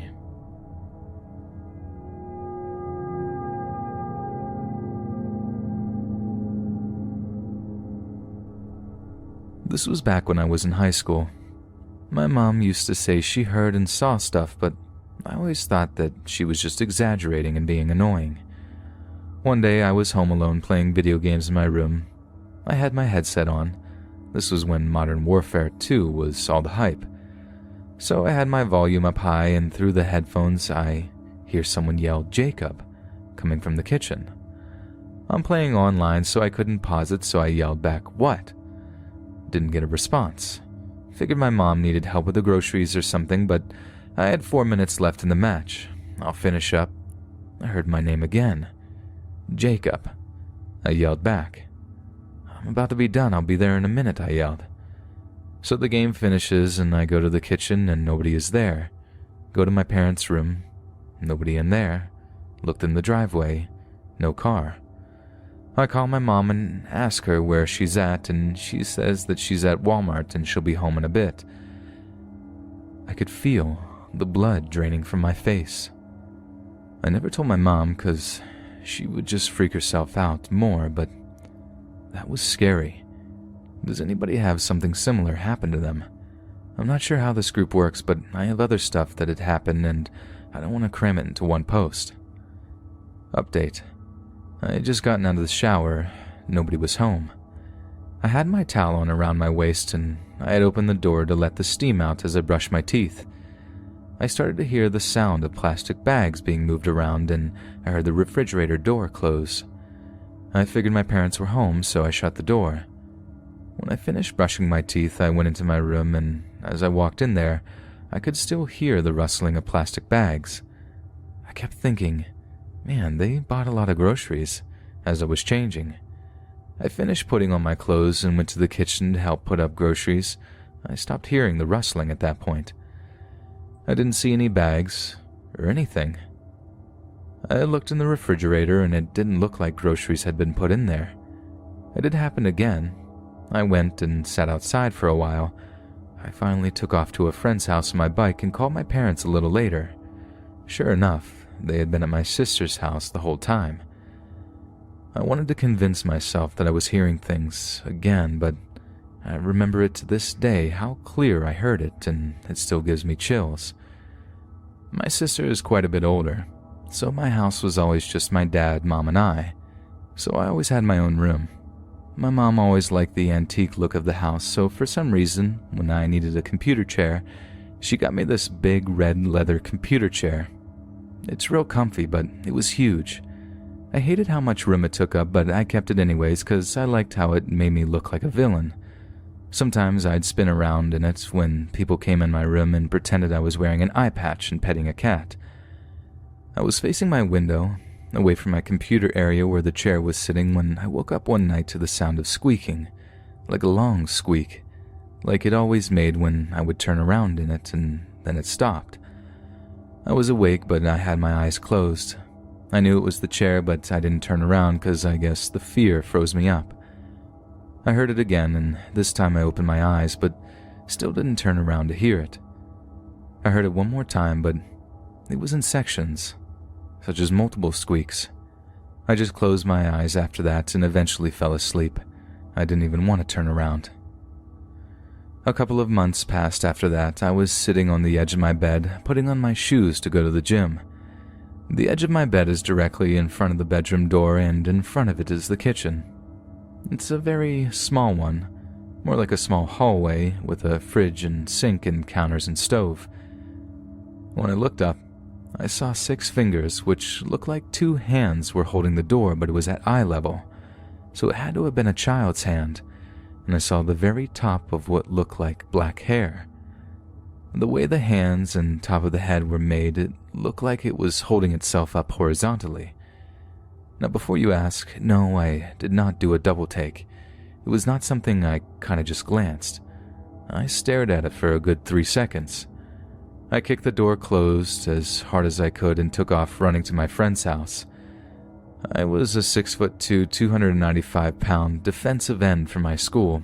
I didn't scare easily, but I was scared that day. I left for college after I graduated and didn't experience anything there, but then my dad started calling me. My dad's an old-school construction worker, very serious and always rolled his eyes when he heard my mom was seeing stuff. I did too, till they started happening to me.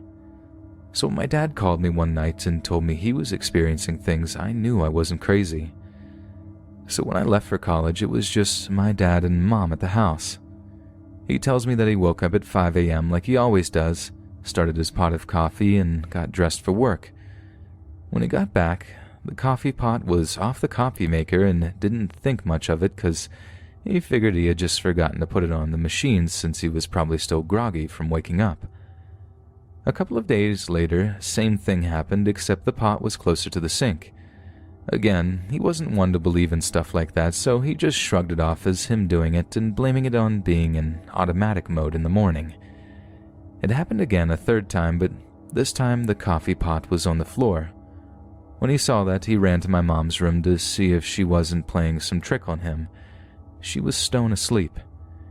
He drained the coffee, and in the coffee pot was some change. 37 cents, I think he said. He was freaked out. I don't have any little brothers or kids who might be playing tricks on him.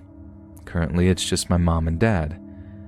A couple of years passed by. I have a daughter. She's about 3 years old. I had just gotten divorced, so I moved in with my parents till I got back on my feet and got my own place. My daughter was playing with her little kitchen playset, and I'm in the kitchen making her some food. I hear her talking in her baby voice. Mine. It's mine, my toy. I think she has an imaginary friend, so I don't think anything of it. A couple of minutes pass and she let out a yelp and starts crying. So I run to her thinking she had smashed a finger on a door or something, and I pick her up and hug her and ask her what's wrong, and she says, "He's scary." And I said, "Who?" And she points towards the kitchen. So I ask her simple questions. Is he tall or short? Using my hands as a measuring stick. She points at the tall gesture. I asked her what color, pointed at white. She said no. I pointed at red. She said no again. I pointed at black, and she said yes. I asked her if it was pretty or ugly, and she said ugly. A couple of weeks pass by again, and my daughter is sleeping with me in my old room. I feel her sliding down towards the bottom part of the bed. My initial reaction is that she is moving around, but it was a smooth feeling like she was being pulled by her feet, so I sit up as soon as I realized it, and she was fast asleep. I get up, turn on the lights, and start looking around the room, and found nothing.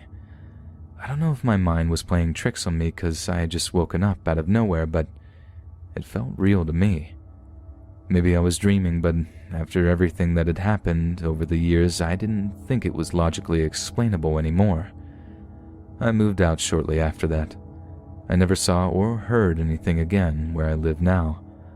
My parents still live there, and my mom says she hears things every now and then, but nothing huge like what I've seen and heard.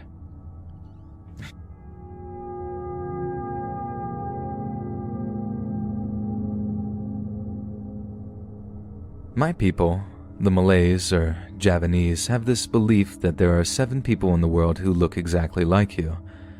Some also believe that if you meet all of them, you will die. Personally, I do not believe this. However, my family members and I and my close friends have experienced seeing these doppelgangers numerous times. The first time it happened to me, albeit indirectly, it was when my brother saw my daughter and I in London. He was walking towards a tube station near Hyde Park when he heard a child's voice behind him. He turned and saw a girl walking towards him. He was pleasantly surprised because he thought the girl was my daughter, and behind her, he saw someone who he thought was me. According to him, both the daughter and the man looked exactly like my daughter and I. It was not until they got within a few feet away when they all realized that they were not who they thought they were. Apparently, the dad said my brother looked exactly like his own brother, which was why his daughter thought he was her uncle. My brother told him that he too thought that they were almost identical to my daughter and me. He even showed them our pictures, and the man was extremely surprised. The second time this happened was at a shopping complex near my place. My wife and her best friends were having lunch together at a Nando's, a roast chicken place. My wife's friend then said she saw me coming down an escalator and walking towards them. Great, my wife snickered. Let's get him to pay for lunch. So they waited for me to come nearer, but when I got within a few feet, they both realized that it was not me, and was very surprised at how the man closely resembled me. The third time was also at a shopping complex near my place, but a different complex. A close friend who was also a former student was having a drink at a cafe when she saw me a couple of tables away. She wanted to join me, but before she got up from her place, she picked up on something that made her sit back down. She decided to scrutinize the man a little more and realized that he was not, in fact, me. She said there were minor differences. He was slightly smaller and his glasses were different. She remembered this because the last time we met, which was not long before this incident, I had just come back from the optician and I was telling her about the good deal that I got from the optician for my new pair of glasses. I also showed her the glasses. She took a photo of the man and sent it to me. I'm sure I have the photo still somewhere in my external hard drive. The fourth time happened in Malacca, a town and state south of Kuala Lumpur. The town and the state shared the same name. I was at a hotel for a conference. It was in the afternoon and I was making my way back to my hotel room when a man stopped me. He addressed me by a name that I did not recognize and he acted like we were old friends. He asked why he had not seen me at Zouk for ages, Zouk is a club in Kuala Lumpur. I told him that he had me mistaken for someone else and that I had never been to Zouk, even though it is actually not far from my place. He was silent as he scrutinized me up and down for quite some time before exclaiming, "Jesus Christ, you're not—" the man's name, which I have forgotten at this time. He was embarrassed and very apologetic, which I said he had no reason to be. He then excused himself and went down the corridor, still shaking his head. In perhaps a not-so-related incident, my father was at an airport in Delhi when a man dressed in military uniform came up to him, snapped to attention, and saluted him. The man said, "Major Bahadur, sir." My father was surprised. He then told the man that he was not Major Bahadur. The man told him that the major was his former commanding officer and had since retired. Moreover, he informed my father that he looked exactly like the retired major. So, I have had 4 indirect encounters with my doppelganger. According to the superstition, if I have 3 more indirect encounters, or if I encounter this man directly, I'm a goner. So if you guys don't hear from me anymore, you know what happened. If others had told me that there was a man who looks exactly like me, I might not have believed them, but the people who have seen my doppelganger are my own brother, my wife, her best friend, and a close friend. I trust that they would not have been fooled by what they saw so easily.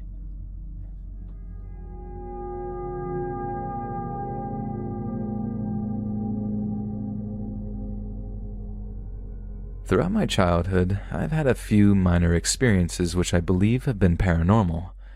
By sharing, I'm looking for advice, answers, people with mutual encounters. When I was little, about 3 or 4, I distinctly remember being terrified of a shadow which was on my bedroom wall every night. I was too scared to sleep without a lamp on, and I would always wake up to see the shadow on the wall. It was never there when I went to sleep, only when I woke up feeling scared in the middle of the night. The shadow was a profile of a woman's neck and head, and the distinguishing feature was a big ponytail, exactly like Polly Pocket. I would always wake up my mum, but she would, as a non-believer, explain to me that it was just a shadow of one of my toys and dolls and tell me to go back to sleep. After we moved house, I never saw the shadow ever again, and after recently asking my mum about it, she said that she vaguely remembered it. A few years later, when I was about 5 or 6, I had terrifying nightmares specifically revolving around religion. 2 examples I remember are as follows. The first dream I remember in vivid detail was about angels.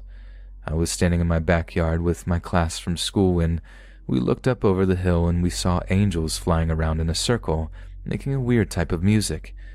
The teacher asked us, "What are they doing?" as though she was teaching a lesson, and one of the girls in my class said, "They're laughing." And I woke up in terror. The next dream was about Jesus. I remember it so clearly because of how scared I was when I woke up. I was holding a crucifix with a gold Jesus figure on it. The Jesus started talking to me. I was scared, so I threw it in the garden. I was outside again, and I remember it saying, "No, Emma, pick me up." I picked it up, and the next thing I remember from the dream was I was in the mall with the crucifix, and everything was blurring around us. It was talking to me, but I can't remember what it was saying.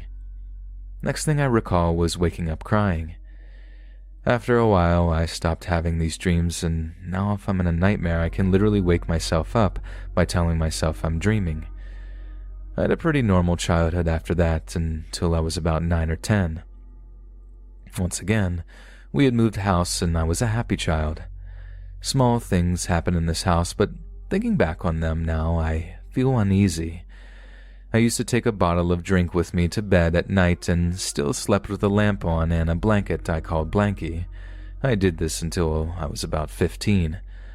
I would wake up in the middle of the night and my bottle of drink would be in the middle of my floor and Blanky was folded into a neat pile next to my head on my pillow. I asked both my parents if they were doing this and they both said no, and that I was probably doing it in my sleep.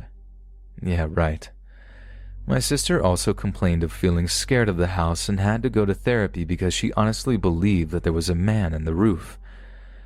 I have spoken to her since, and she says that she was just a kid with a vivid imagination. I also had an experience of falling asleep, to be woken up by a distinct whisper in my ear of someone saying, "Emma." I was also afraid of my parents' room in this house. They had a built-in wardrobe with mirrored doors, and I hated their whole room. We moved again when I was in year 10 to a house that was undoubtedly haunted or possessed really negative energy. I witnessed a door closing by itself, which I told myself was just because of a draft, and I was mentally at my worst. I was extremely depressed and remember contemplating ending my life to the point I even wrote my family a goodbye letter. After we moved, I was fine. I never thought about that again and was mentally doing well and so much better. In this house, however, I did feel scared being by myself, and once experienced an object in the kitchen, a metal object that could not have been carried by the wind, fall onto the floor by itself. Nothing other than that really happened. I just felt uneasy. I always have. Before we moved out of this house, I was in the shower, home alone at about 8 p.m. My family was at our new house unboxing our kitchen stuff, so I was alone except for my puppy who was in his playpen in the kitchen. When I was under the water, I heard our door open and close. It was a loud door, so I could hear its trademark squeak and slam. I assumed it was my dad picking up more boxes, so I continued my shower normally. When I got out, my mom and sister got home about 5 minutes later. I asked them what Dad had come back for, and they said they had been at the other house with them all night. I told them what had happened, and we searched the house and found nothing. Needless to say, we were all pretty shaken up, but I've only heard the door open and close once, so either, if it was a person, they had been in the house for a while and were leaving or coming in, but there was no one in our house. I still feel uneasy sometimes in my home. I see shadows out of the corner of my eye and hear noises before I go to sleep. I usually sleep with a fan on, so I can't hear the random clicks or knocks around my room. I have spoken to one of my more spiritual friends about my experiences, and she believes I may be a little psychic. Honestly, I feel like I'm just paranoid, so I'd love to hear your thoughts.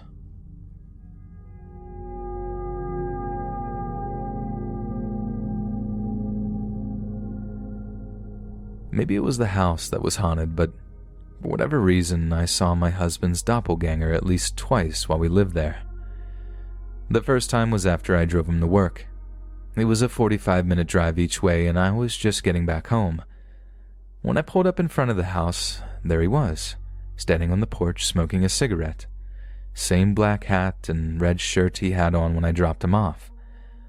I looked away for a second to put the car in park, and when I looked back, he was gone. I hopped out of the car and looked on either side of the house for him. I was so confused.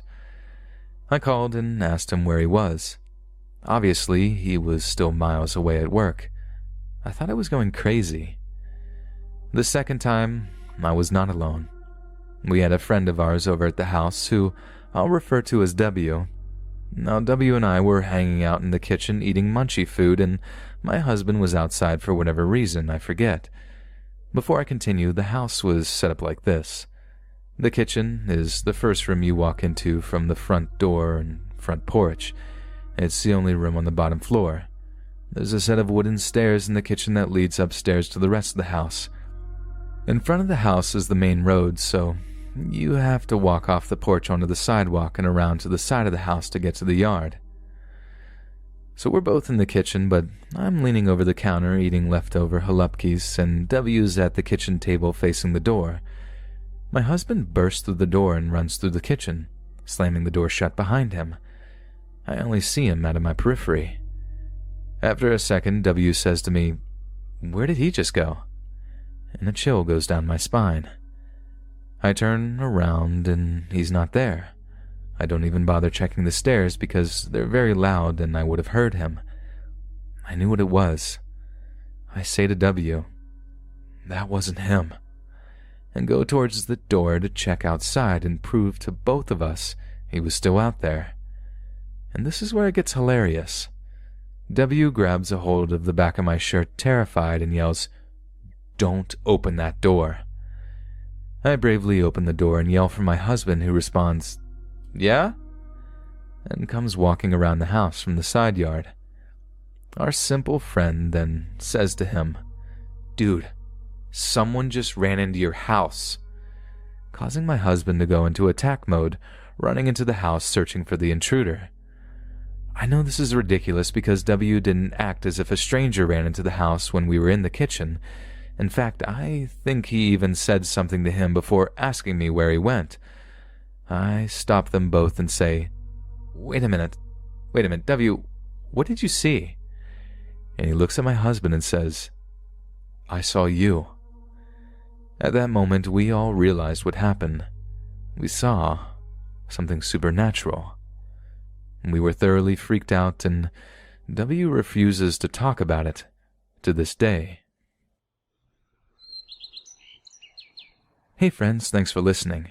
Be sure to subscribe and click that notification bell to be alerted of all future narrations. If you got a story, be sure to submit them to my subreddit, r/letsreadofficial, and give and receive feedback from the community and maybe even hear your story featured on the next video. And join my Discord to interact with me and other listeners directly. And if you want to support me even more, grab early access to all future narrations for just $1 a month on Patreon, and maybe even pick up some Let's Read merch on Spreadshirt. Links in the bio. Thanks so much, friends, and I'll see you again soon.